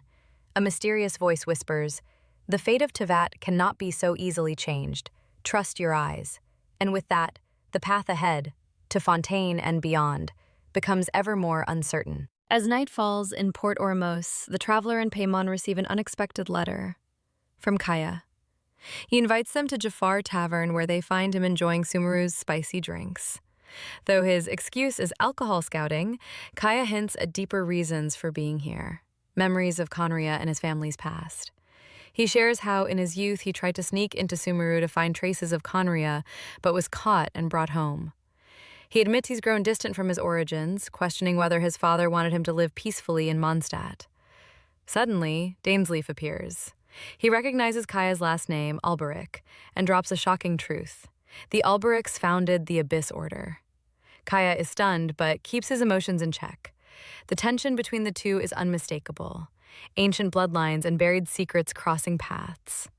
After KRAI leaves, Dainsleif shares his purpose in Sumeru, to retrace the path he once took with the traveler's sibling, related to the Abyss's Loom of Fate operation. They travel deep into a Vidya forest, arriving at an abandoned hut. As night falls, the traveler dreams of their lost sibling, a bittersweet memory under the stars. The next morning brings new mystery. A stern man appears hiding something in the hut. Inside, the traveler finds a wounded hilichurl. His name is Keribert. The man introduces himself as Aid, a Khaenri'ah noble, and reveals Keribert is his illegitimate son, cursed into a hilichurl because of his mixed blood. Aid's goal is to cure his son using a potion crafted from rare Sumeru materials, and a blessing from one of the seven. They work together, but the cure fails. Desperate, Aid continues his efforts, but when Keribert suddenly vanishes, they chase him to a strange sanctuary. There, hilichurls worship a dark, unknown power. A mysterious being. After a brief fight, the traveler and Aid press deeper and find a defiled statue suspended midair. When a voice, calling itself a sinner, begins speaking, Aid is overwhelmed and bows. Back home, Keribert briefly regains consciousness, horrified at his form. Aid lies to him, calling it a fairy tale, forbidding him from removing his mask. Convinced the dark power helped him, Aid returns to the sanctuary, but the next day Keribert is gone. The mirror is shattered. Fearing the worst, they follow his trail and find Keribert now radiating the power of the abyss. When the traveler approaches, he removes his mask and everything goes black. When the traveler awakens, Aid reveals his true identity, Clothar Albric, ancestor to Khaenri'ah and founder of the Abyss Order. He calls the traveler prince or princess, mistaking them for their sibling. Then everything fades. Dainsleif and Paimon find the traveler unconscious and help them recover. After explaining the vision, they dig near the hut, finding the remains of a man and a woman. Dainsleif suspects the body is Clothar's and warns that the sinner may now be aware of them. Before parting ways, Dainsleif promises answers in their next meeting. The traveler and Paimon arrive in Fontaine, a technologically advanced nation where justice is performed as public trials at the Opera Epicles. They learn that the Hydro Archon Khaenri'ah is flamboyant and dramatic, ruling through spectacle rather than reverence. While exploring, they meet magicians Liyue and Lynette, who share a local prophecy. Fontaine will one day be flooded as punishment for its sins. Khaenri'ah soon appears and publicly challenges the traveler to a duel, not in battle, but in court, over a bizarre law accusing Paimon of being an illegal flying object. Liyue cleverly defends them, and Khaenri'ah drops the charges. Shortly after, we meet a child in Fontaine whose vision has mysteriously stopped working. He entrusts it to the traveler. Later, during Liyue and Lynette's opera performance, a deadly accident occurs on stage. A crewman is found dead, and a girl from the audience disappears, making Liyue the prime suspect in an ongoing serial case. Chief Justice Nouvelette declares a trial, with the traveler as Liyue's defense attorney and Khaenri'ah as the prosecutor. During the investigation, the traveler teams up with Navia and the Spina de Rosula to uncover the truth. Shocking revelations follow. Liyue and Lynette are Fatui from the House of the Hearth, working under Arlecchino, the knave. As the trial progresses, the missing girl is found alive and confesses it was an accident fueled by fear, and Liyue is innocent. However, Vaughn, a real criminal and part of a drug ring, dissolves into water before revealing his boss. Suspicion deepens, and the Oratress, a divine machine that judges guilt, declares Liyue not guilty. After the trial, Liyue confesses his past with Arlecchino, who took in orphans and wants to use the hydrognosis to stop Fontaine's looming flood. He apologizes for hiding the truth, but offers to help if needed. Finally, Navia believes the deeper mystery of the missing women remains unsolved, and the traveler agrees to stay involved, setting the stage for the next act in Fontaine's secrets. At Hotel de Bourg, Traveler, Paimon, and Navia regroup to discuss the mysterious disappearances in Fontaine. Though they're getting closer to the truth, Navia suspects the guard is hiding something and suggests looking at the case from a new angle.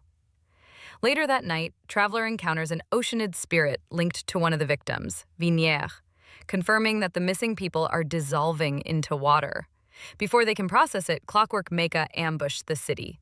With help from Clarend, they repel the attack, only to discover the Mecha were illegally operated. The group then uncovers that Navia's father, Kalas, may have been framed years ago in a case linked to these disappearances. Despite warnings, Navia vows to investigate, and with the traveler's help, she uncovers a dark truth. A drink called Synthi, made from primordial seawater, was being used to dissolve victims, leaving no trace. Determined, they confront Neuvillette to access sealed case files. Although he finds nothing on a key witness named Vatcher, the encounter reignites Navia's painful memories of her father's death and the rain that followed. Rain possibly caused by the dissolution of a person. Their search leads to a shocking theory. Callus may have been innocent, and the real culprit was hiding in plain sight.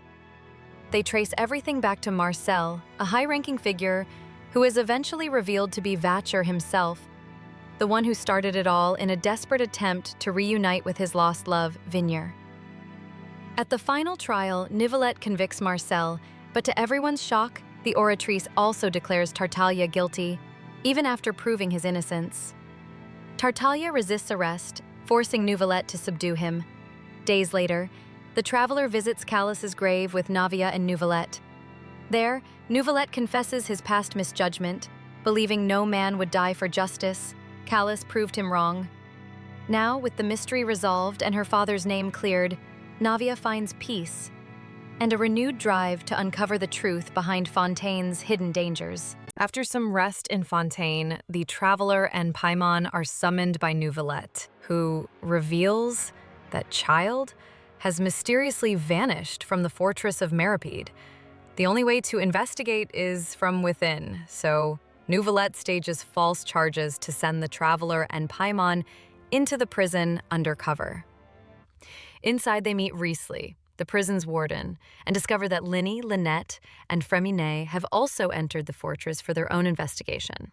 Together, they uncover strange, hidden rules and whispers of a secret zone. The clues lead to a shocking truth. Child escaped through the prison's pipes after hearing a mysterious voice, leaving behind loyal inmates who now guard his secret. With the path flooded and Child missing, the team must dig deeper to uncover what really happened in the depths of Meripede. The group learns that the flooded tunnel Child used to escape is filled with dangerous primordial seawater, but the Duke reveals he's been quietly protecting them. He invites the traveler to uncover the prison's greatest secret, the sluice gate holding back the primordial sea, which is beginning to fail. Riesli reveals the fortress was originally built to guard a deep secret by the command of the previous Hydro Archon. Now he fears a flood could consume Fontaine. As panic spreads, the sluice gate breaks. Riesli and Clorand hold back the water just long enough for the traveler to call Neuvillette. Meanwhile, the Fatui harbinger Arlecchino confronts Farina, exposing her insecurities and hinting that she may not even be the true Hydro Archon. Neuvillette arrives, seals the flood with his immense power, and reveals his true identity, the Hydro Dragon Sovereign of Fontaine. He confides that only the return of the Archon's divine authority can prevent the prophecy from coming true. With Child still missing in the depths of the primordial sea and Farina's role uncertain, the fate of Fontaine hangs in the balance. After 45 days, the traveler and paimon are released from the fortress of Meripede. A mysterious tremor prompts them to visit Neuvillette, who confirms that the water levels in Poisson rose and receded quickly, potentially connected to the primordial sea. Neuvillette stays to draft emergency plans, sending them ahead. In Poisson, they find the city in chaos. Navia shares the devastating news. The primordial water claimed the lives of Melus and Silver, who died saving others. She breaks down at her father's grave, mourning the loss of her loyal friends. Arlecchino arrives, offering her Fatui's aid, and later entrusts the traveler with exploring nearby ruins. Navia joins them. At the ruins, they find them flooded with primordial seawater. While crossing a broken bridge, Navia falls into the water. Instead of dying, she awakens in a strange vision of Poisson, where she is put on trial by the spirits of the dead. Melus and Silver help her reject the illusion. Neuvillette arrives just in time to save her, explaining she was protected by two Oceanids, the souls of Melus and Silver. The group uncovers ancient slates inside the ruins depicting a prophecy and a weeping Hydro Archon. They deduce the slates reference Egeria, the previous Archon, and leave to investigate further. Neuvillette heads to confront Farina. At Fleuve Cendre, the group meets Mona, who agrees to contact her master Barbeloth regarding the prophecy. Meanwhile, Neuvillette confronts Farina, pressing her about the missing slate and the truth behind the prophecy. She denies any knowledge, insisting she is not Egeria. Later, the traveler gathers allies, Navia, Linny, Lynette, Clorand, and Fremine, to stage a plan to expose Farina in a public trial. That night, Mage N mysteriously appears, warning that even gods have blind spots. Farina, distraught by the ongoing crisis and people's mistrust, is led into a mock house that collapses to reveal a stage. She is put on trial in front of all of Fontaine. Initially resisting, Farina surrenders and allows the trial to proceed. The traveler accuses her of being a fraud, not the true Hydro Archon. When she touches diluted primordial seawater and reacts to it, it confirms she is a transformed Oceanid. The Oratress unexpectedly rules her guilty of a crime worthy of death, despite her not being the Archon. Fremine brings the missing slate, which Nouvelette and the traveler analyze. They discover that Egeria had turned Oceanids into humans using the primordial sea, committing a divine sin without Celestia's approval. Fontaine's people are not true humans, but Oceanids in disguise, thus doomed by the prophecy. The Hydro Archon would be judged, and a primordial sea beast would devour Fontaine.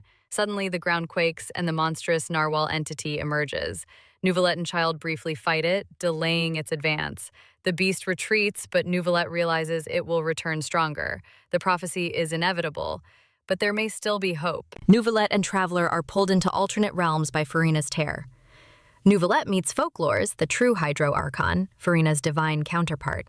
Folklores reveals her plan to deceive the heavenly principles by splitting her divinity and living through a human vessel, Farina. She placed a curse on Farina to ensure the deception. She would not die, but also never truly live. Folklores ends her own life, transferring her power to Nouvelette, the Hydro Dragon Sovereign. With his full power restored, he absolves all Fontainians of Egeria's sin, rendering them immune to the primordial sea's effects. The prophecy is fulfilled, the sea rises, but Fontaine survives. Nouvelette and the Traveler enter the primordial sea, defeat the narwhal, and encounter Skirk, Childe's master. She reveals the beast is sealed and mentions names like Sertologi, Vedrafolnir, and Rhina Daughter. Skirk tells Nouvelette the Hydro-gnosis is the remains of the third descender and should be destroyed. Fontaine begins to rebuild. Charlotte documents everything for the Steambird. Arlecchino returns to claim the Hydro-gnosis for the Tsaritsa, and the Traveler entrusts her with Child's vision. The Traveler and Paimon were tasked with finding a missing person from Vimara village. Someone no one could name, only vaguely describe. A kind young man, always helping others, always there. But strangely, no one knew who he really was. As they searched for answers, it soon became clear. Perhaps this person never truly existed. At least, not in the way they thought. Then came a twist. A Pyro Abyss mage attacked, and hilly trolls around the village grew oddly restless. That's when Dainsleif appeared, also investigating Abyss Order activity. He opened up about the truth, about the 5 sinners of Khaenri'ah. Powerful figures, including his own brother Vedrafolnir and others like Rhine-Daughter and Sertologi. Once heroes of their nation, they had turned away when Khaenri'ah needed them most. Dainsleif, burdened by grief and betrayal, continued his hunt and suspected this missing person might be connected to a forbidden device, the Loom of Fate. Things took a stranger turn.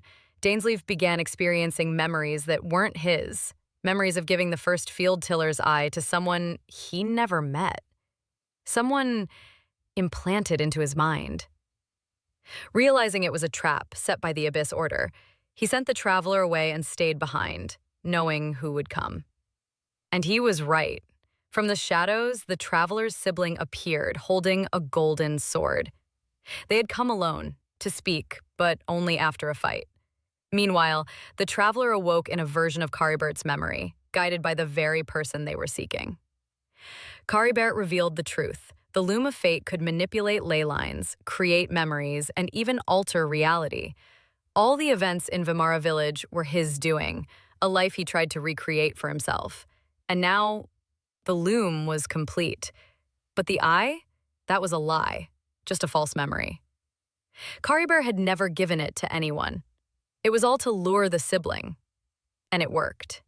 Before fading, Caribert asked only for peace, and left behind a trace of warmth in a world of chaos.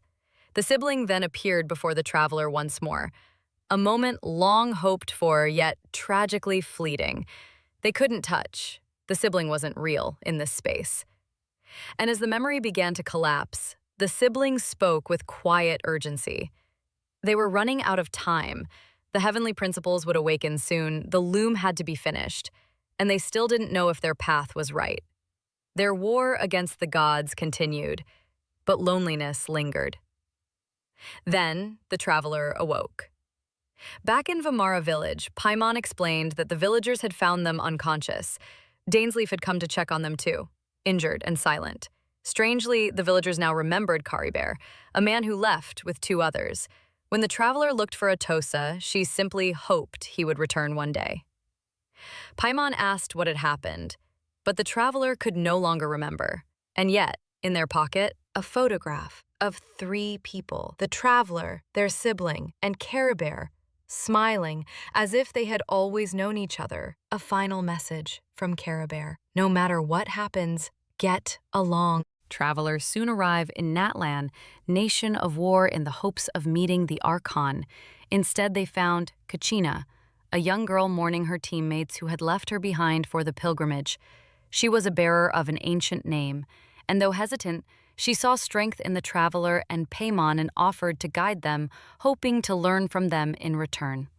As they explored her village, they saw dancers aligned in rhythm, a bond between the people and the land itself. Khaenri'ah introduced her Saurian companion, Ayo, and spoke of her tribe, the Children of Echoes, whose fate was tied to massive saurians like the Tepetalosaurus. They paused before a great black stone, the tribe's Wayab, a spiritual presence that chose its champions. It was there they met Chief Packle, who was wary of outsiders near a child, but upon seeing the names of the famed traveler and paimon, his doubt turned to trust. He told Khaenri'ah to learn well, and spoke of the honor and weight of the ancient name. Soon, it was time to register for the pilgrimage, a ritual of combat, strength, and fate. At the Statue of the Seven, the traveler attempted to resonate with the pyro element, but nothing happened, a strange failure. Yet, when they later activated a phlogiston chisel, something only Natlan-born could do, even Khaenri'ah was shocked. Then came the behemoth, Toto, a massive saurian, who gently bowed his head, a sign of trust. Riding on Toto, they reached the city gates and found themselves scolded. Kual Aja, alongside Kinich and Mualani, chastised Khaenri'ah for her tardiness, but Mualani, a seasoned warrior, showed kindness, offering to partner with Khaenri'ah in the pilgrimage if the traveler couldn't join. For only Natlan-born could fight, and only Natlan-born could produce contending fire, the sacred fuel that held the abyss at bay. 6 tribes stood united under this cause. The scions of the canopy, the people of the springs, the masters of the night wind, the flower feather clan, the collective of plenty, and the children of echoes. The skies filled with hot air balloons, carrying teams to random lands. Khaenri'ah and Mualani worked in perfect sync, clearing the team stage with grace and fire. But next came the duels, and whispers of jealousy. 2 sore losers tried to intimidate Khaenri'ah, but the traveler intervened. In the arena, Khaenri'ah fought fiercely. She defeated Nakunga, then Liyue, her confidence rising. But fate would pit her against her own mentor, Mualani. The duel was fierce, filled with emotion. But Khaenri'ah's final surprise attack won her victory. She would move on to the Night Warden Wars, joined by Chaska, Iansan, Kaiulani, and Kibangu, to defend Natlan against the Abyss, home of the hot springs. While Khaenri'ah prepared for battle, Mualani invited the traveler to her seaside village.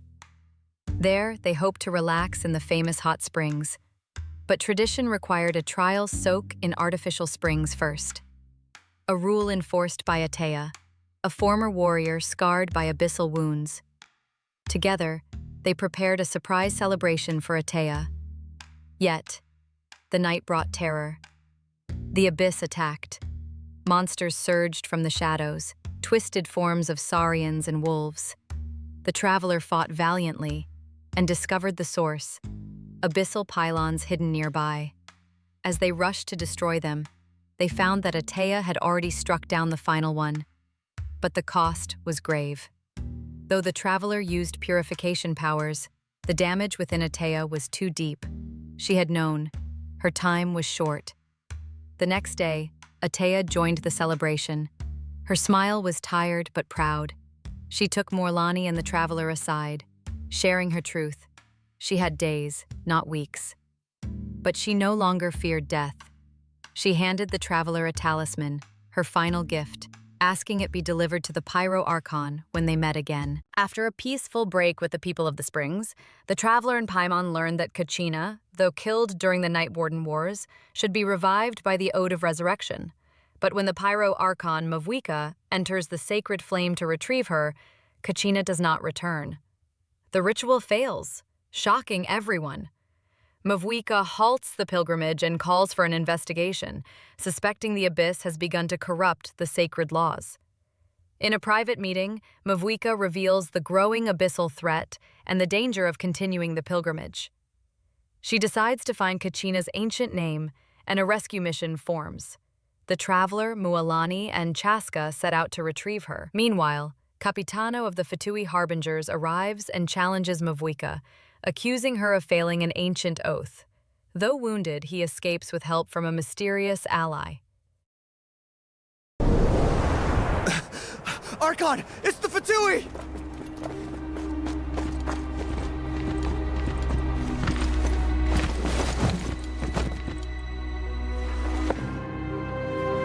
The Archon of Natlan. A force to be reckoned with. The secret of the ley lines is no secret to me. Long have they been destined for ruin. And since the oath made 5 centuries ago remains unfulfilled, what use is the gnosis in your hands? I don't know what you mean. But it sounds like this is about more than the Tsaritsa. In times of crisis, someone must pick up the mantle of salvation. Your plan has reached an impasse, and now it falls to me to create new rules for Natlan. But before the dawn of a new age, the old must be destroyed.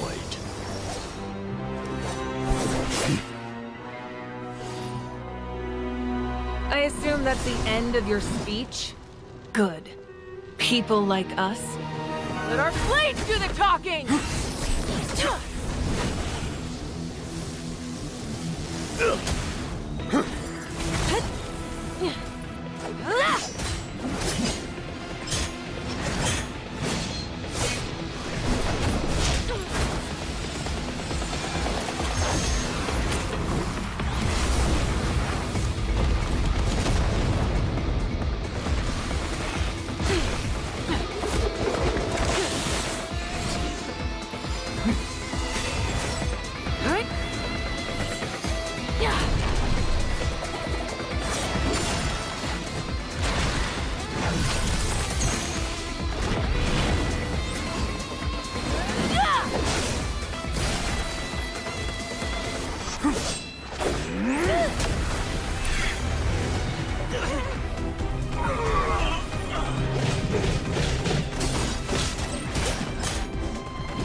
Masters of the Night Wind.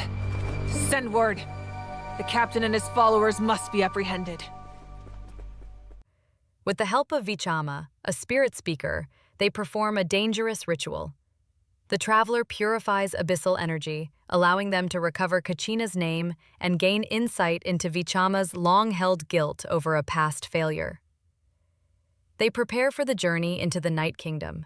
Meanwhile, the group enters the corrupted Night Kingdom, aided by Malko's spirit. They find Kachina under attack and help her escape. She reveals that the Abyss is disrupting the Wayob, keeping her trapped. They confront an Abyss Lector who mocks the Pyro Archon's ideals. Kachina and Mualani repel him, and the Wayob blesses them before an earthquake nearly seals their fate. At the last moment, a projection of Mavuika tears open a path home. Come on! Faster! We'll never make it!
You've done well.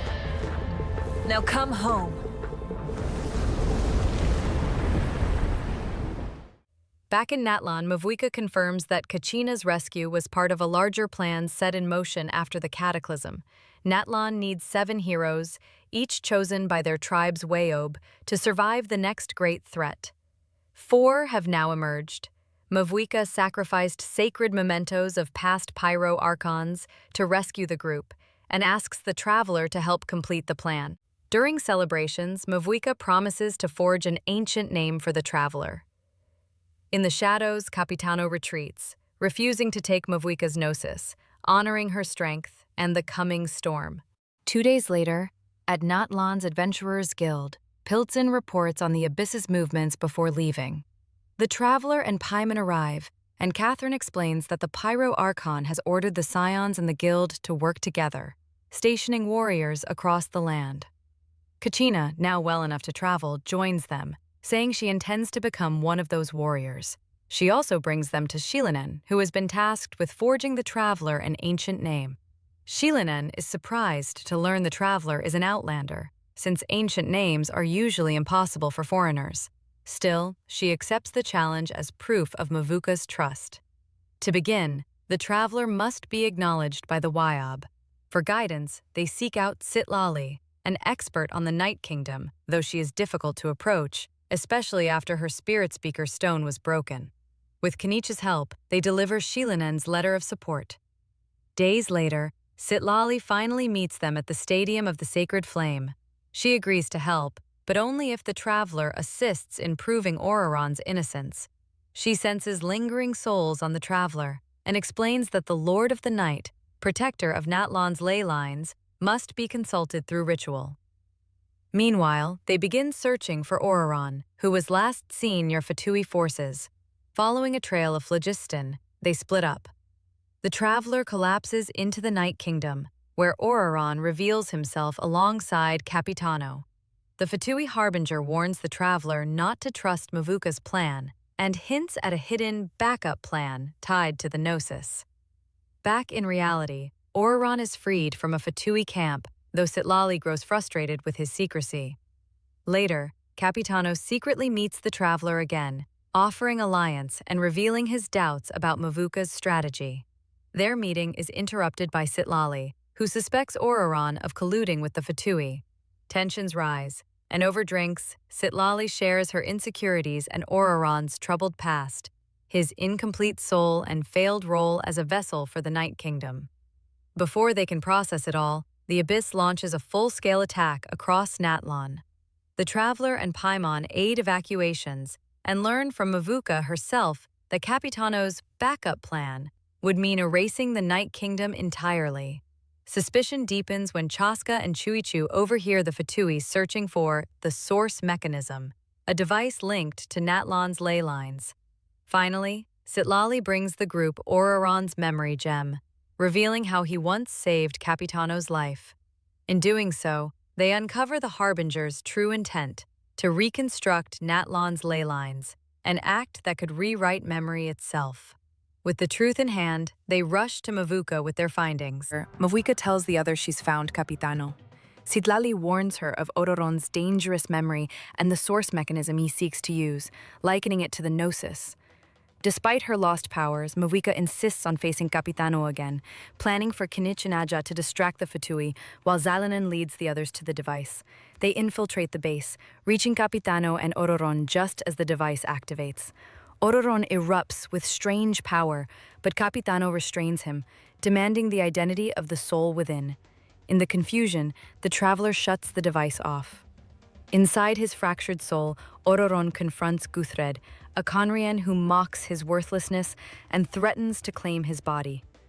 Refusing to fade, Ororon embraces his true name, Bedi, devotion, and is revealed as the fifth hero. Mavuika praises his resolve. The voice of Yoholtekutin, Lord of the Night, resounds, explaining that the device awoke her, not the ley lines, which she had long ago rebuilt into the Night Kingdom.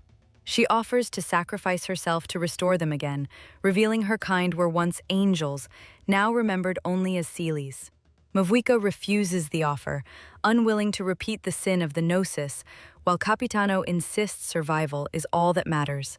Their argument is broken by Ororon's newfound resolve for a life of meaning. Reluctantly, Capitano accepts Mavuika's plan, offering his forces to aid her. Back in the speaker's chamber, Mavuika formally welcomes the Fatui into the alliance. Capitano explains how he and Ororon sought the source mechanism after failing to secure the gnosis, recounting his arrival in Natlan after fleeing Khaenri'ah, and his vow to protect the nation alongside Chief Ayuzu.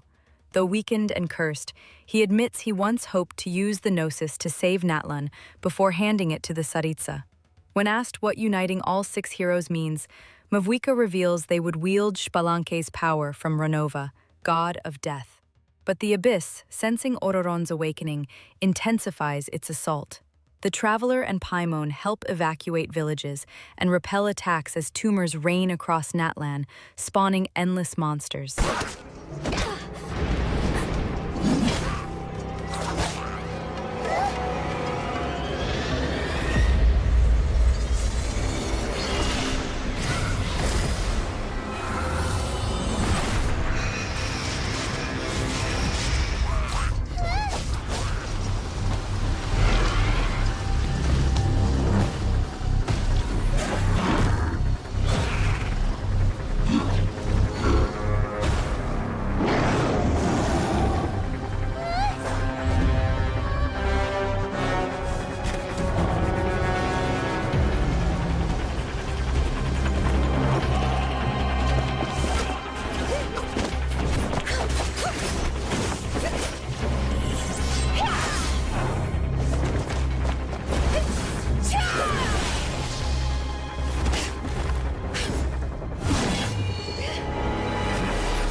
Thanks. The situation is grave. Hold this position. Keep the people safe.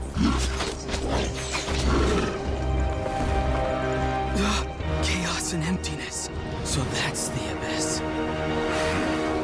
And it knows that now is its best chance. But the sacred flame! Archon's on the case.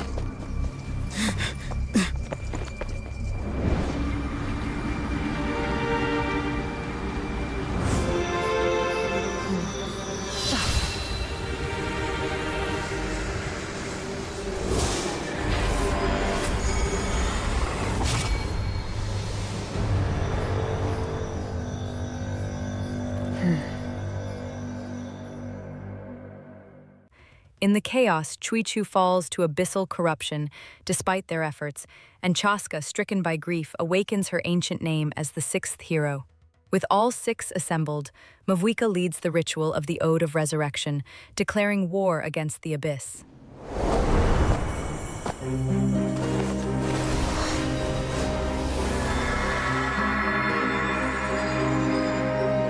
We unite as one! Baptized by the Turnfire. Bearing an ancient blessing. Knowing true power. And accepting a fate of devotion. We embrace the transcendent flame. For Natlan! For Natlan!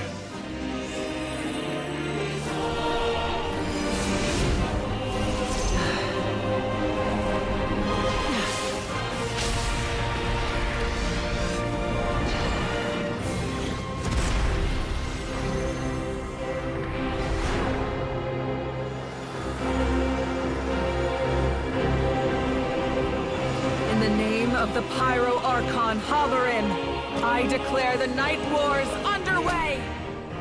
The Ode of Resurrection will guard all life till the war is over!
Together, they destroy the tumors, defend the stadium, and finally close the rift.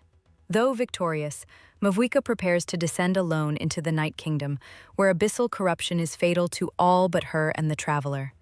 She entrusts the fallen to memory and asks the Traveler to stand with her if they gain their ancient name. Meanwhile, Capitano seeks his own final reckoning, guided by the Lord of the Night toward the fate awaiting him. After the abyssal invasion, Traveler and Paimon visit the Flower Feather clan. There, Ian-san is already helping, and Chief Mutoda explains that some warriors, Atoko, Kochita, and Okotlan, are suffering from trauma caused by the abyssal rift, the Reaper of the Abyss. They first help Atoko, who mourns his lost Saurian. By confronting his grief, he begins to heal. Next, they aid Kochita, whose courage faltered despite her past as a strong warrior. With encouragement and by defeating rift wolves, she regains her confidence. But Okotlan's case is worse. He mistakes his tribe for abyssal monsters and lashes out. Capitano appears, revealing this is abyssal corrosion syndrome. Only a harsh cure, the Draught of Lucidity, can save him. Though it leaves Okotlan with lasting pain, he recovers. Capitano then shares his past. Fleeing Khaenri'ah, he witnessed Natlan's resilience, and his second-in-command Guthred sacrificed himself to create the cure. When the Traveler asks about Renova, Capitano reveals she caused his people suffering, and that the ruler of death can twist death itself or grant immortality.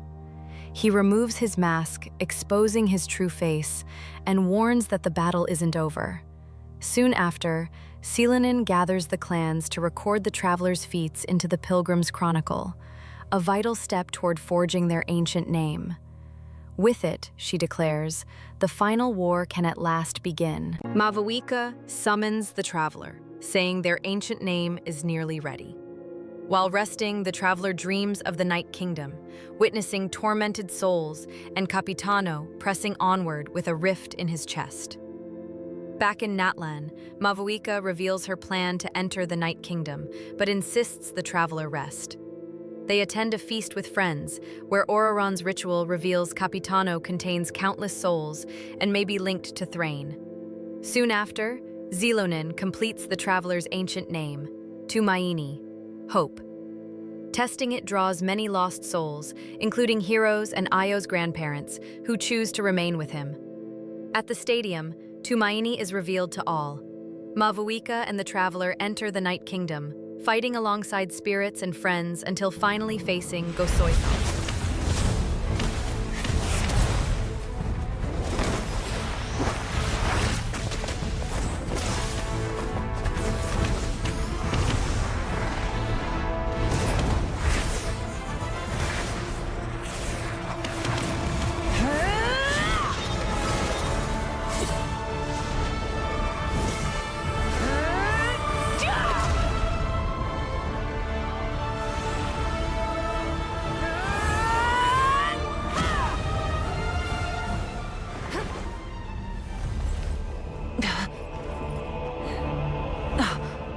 If you so yearn for the agony of death, then bow down to its true appearance!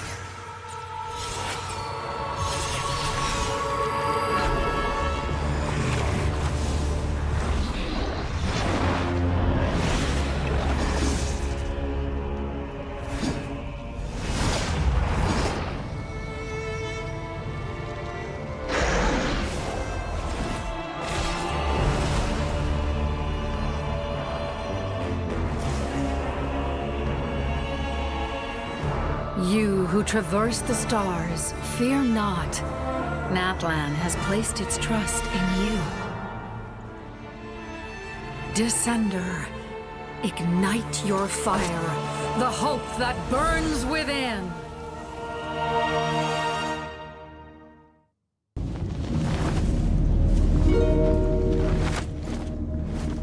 Listen.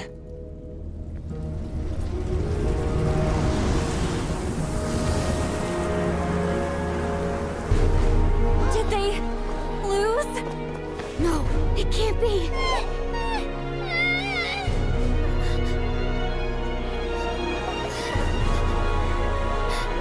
We are the inheritors of memory and legend! Those who grew alongside sun and wind! Those who forged our own destiny and future!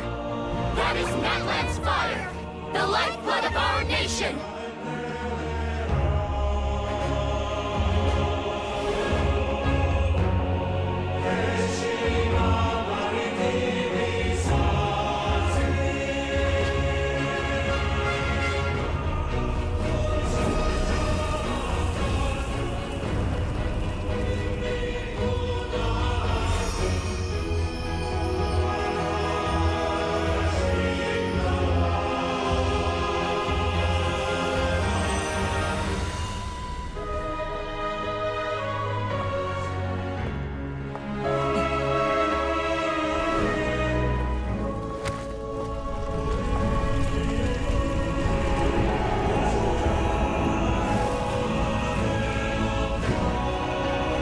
Won't give up hope. This is where we forge our future with our own 2 hands!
There's a faster way.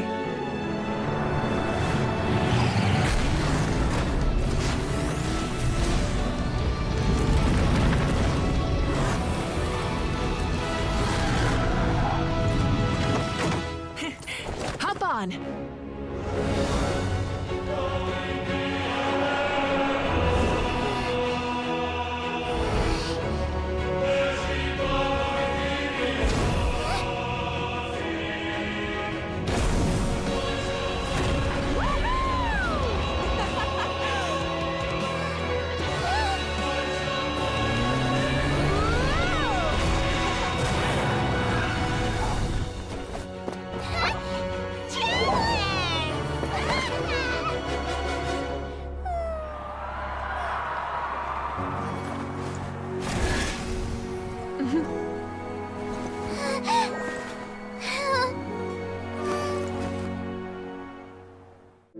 With Natlan's faith strengthening them, they defeat the abyssal threat. Celebrations follow, but Citlali warns that Mavuika is still fated to die. In Natlan, they confront Renova, who demands her life as payment. Capitano intervenes, merging with the Lord of the Night to free the souls within him and ensure Mavuika lives. Natlan gains peace, but Capitano is lost. Mavuika honors him and entrusts Natlan's future to the Traveler. Is now the tool with which I will overturn the oppression of the gods. Forsake one of your rules. Your new heart has limitless potential, and you have wielded it with bravery and honor. I grant you the title of Sentinel Knight. Like the 4 pillars of strength, you will continue to safeguard the glory of Khaenri'ah. The glory of Khaenri'ah. Our land, our dignity, and every comrade who fights alongside us. The Night Kingdom is almost destroyed. Our fallen soldiers, your comrades, they have nowhere to go. What are you doing? Are you taking all their souls with you? You're just an ordinary person. You can't bear that kind of burden. No hero should have to wander alone.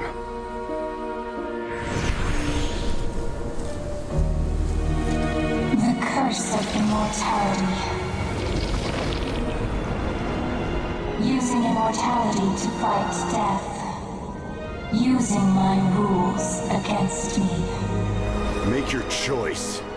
Reject your rules. Or allow me to trigger the paradox. The curse of immortality must stand. Use it to fulfill your final wish.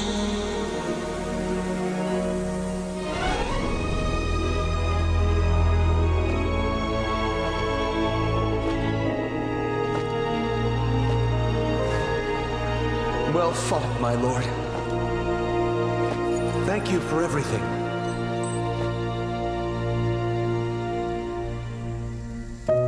This time, let's go together. Yes.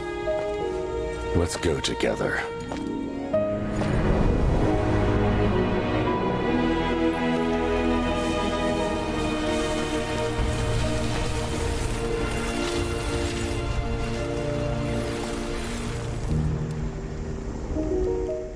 Mavuika honors him and entrusts Natlan's future to the Traveler, revealing that Dottore schemes to create beings who can wield all elements, and that KRAI may be their next destination. The story begins in Natlan, where the Traveler meets Ian-san and joins him on his patrol duties. During one of the patrols, they discover a mysterious cave. Inside, a hilly churl panics and flees upon seeing the Traveler. Investigating further, the Traveler finds a familiar-looking key hidden within the cave. To their shock, the key is identical to the hibernation chamber key, the same type used on the spaceship the Traveler arrived in, and possibly connected to their missing sibling. The Traveler speculates that this matching key may actually belong to their sibling, deepening the mystery. While discussing this strange discovery, Janssen returns and informs the traveler that the bodybuilding competition has been cancelled due to an Abyss Order attack. The group regroups with Mavuika, where she reveals we are in war with Abyss Order, and the traveler reveals that the leader of the Abyss Order is their sibling. Mavuika, surprised, questions whether the traveler still stands with Natlan. The traveler affirms their position and joins efforts to help other tribes under attack. During this mission, they meet Citlali and the masters of the Night Wind Warriors. Together, they launch an assault on an Abyss stronghold, successfully defeating the enemy forces. After the battle, the traveler returns to the cave to investigate the key further. There, a mysterious girl named Diridith appears, claiming she's being chased by monsters. Oddly, Paimon cannot see any monsters, but the traveler is able to perceive them after making contact with Diridith. Even after defeating them, Paimon remains still unable to see anything. They offer Diridith refuge in the cave. During the conversation, Diridith reveals she is searching for the Savior, a figure from her homeland's prophecy. She also tells us about a sage who prophesied doomsday is coming and Savior will reveal themselves soon. She is stunned to see how closely the traveler matches the Savior's description, except for the gender. The traveler quickly realizes she is likely referring to their sibling. This revelation shocks Diridith as well, confirming that the Savior she seeks might be the traveler's sibling, deepening the mystery of the key and the sibling's activities in Natlan. After realizing the traveler matches the description of the prophesied Savior, Diridith pleads to meet the traveler's sibling, believing they hold the key to saving her homeland.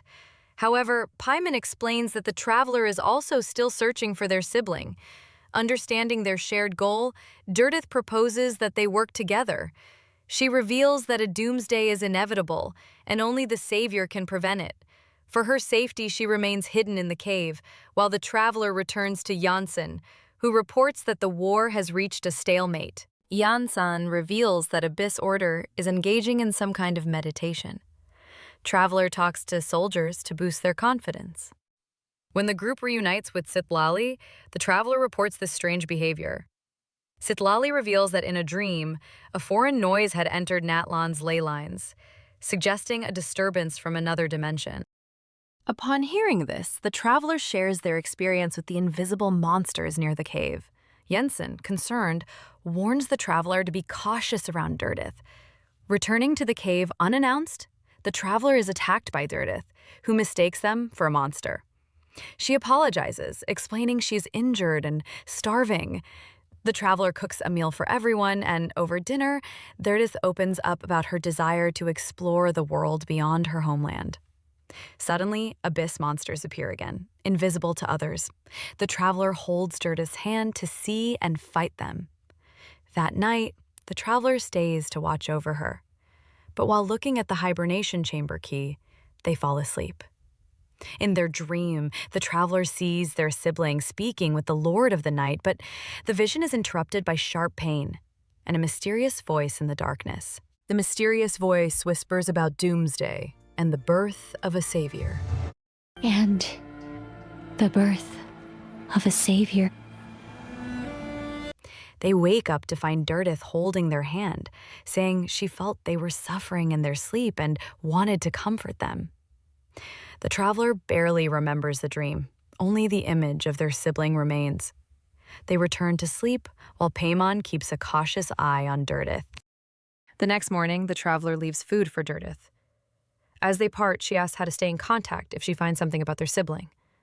The traveler suggests writing a letter to Mavuika when she finds something, though Diridith is confused about who that is. Suddenly, abyss monsters attack, but this time Diridith can't see them, until the traveler holds her hand, allowing her to perceive them. After the quick battle, the traveler returns to the Masters of the Nightwind, where Janssen reports that the Abyss frontline has collapsed, supposedly due to a single unknown individual. The traveler instantly suspects it's Dainsleif, and upon meeting him, he confirms the Abyss Order's actions are on a scale he hasn't seen before, hinting that their real goal is deeper. Dane suggests taking down their forces quickly. When the traveler tells him about the hibernation key and Diridith, Dane reveals the title Savior existed before the Khaenri'ah Cataclysm and was a celebratory title given to the prince, the traveler's brother, by the Vinster King, who sought power. He suspects Diridith is a pure-blood Khaenri'ah cursed with immortality. The next day, they learn that the Abyss Order's headquarters is in Cinder City, and the Traveler and Dane head there. After battling through, they confront the Abyss leader, who declares that the prince has already succeeded. The revival of Khaenri'ah has begun. However, Paimon and the Traveler are skeptical, recalling Citlali's dream of a signal from another reality and the invisible monsters Durdith saw. The Traveler begins to suspect Durdith is from the past, and time itself is overlapping. Dainsleif refuses to believe Khaenri'ah is revived and battles the Abyss leader, Hayden, who is revealed to be Dainsleif's former master, also cursed with immortality. Hayden lures Dainsleif into transferring his memories to power the Loom of Fate, revealing the revival was a lie. The Abyss Order needs memories to weave a new version of Khaenri'ah, as the original cannot be restored without them. Dane owns a special ring from his brother that preserves memories, making him their true target. Meanwhile, the Traveler returns to Durdith. By holding her hand, they experience a vision of the Cataclysm 500 years ago, confirming she is from the past Khaenri'ah.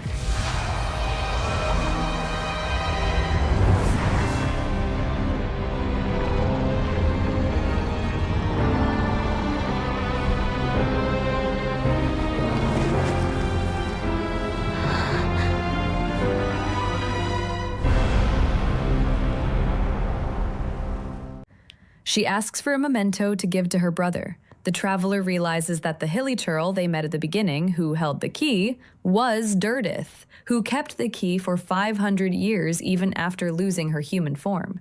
Whether the Traveler keeps or gives the key, time freezes. And the Traveler finally meets her brother, the prince, in a space halted by Istaroth, the goddess of time.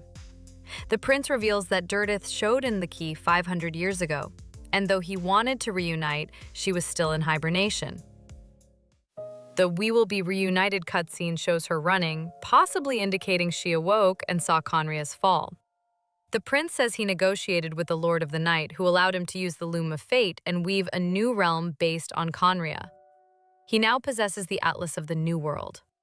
When asked why reviving Khaenri'ah matters, he explains that upon arriving there, he lost his memories, served the Prince of Khaenri'ah, and now views it as his second home. He also wants to face the heavenly principles as an equal, needing the support of an entire world. However, the sustainer of heavenly principles is already watching. If the Traveler gives the key, the story continues normally. If she keeps it, the prince gives his own key, ensuring a reunion, continuing the time loop.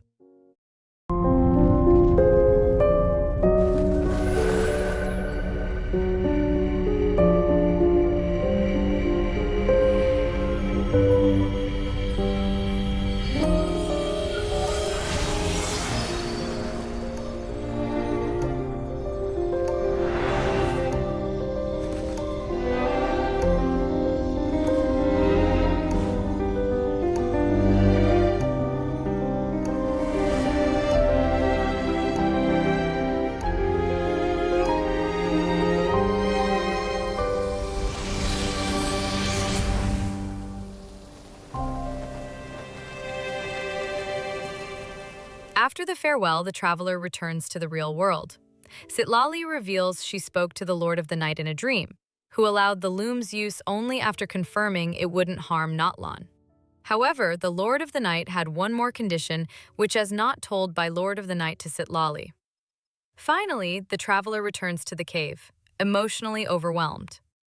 As she falls asleep, someone, possibly Durdith as a hilichurl, holds her hand, bringing the story to a quiet close. Soon we meet Inetha, a robot from KRAI, carrying Varka's message, heading to our next destination.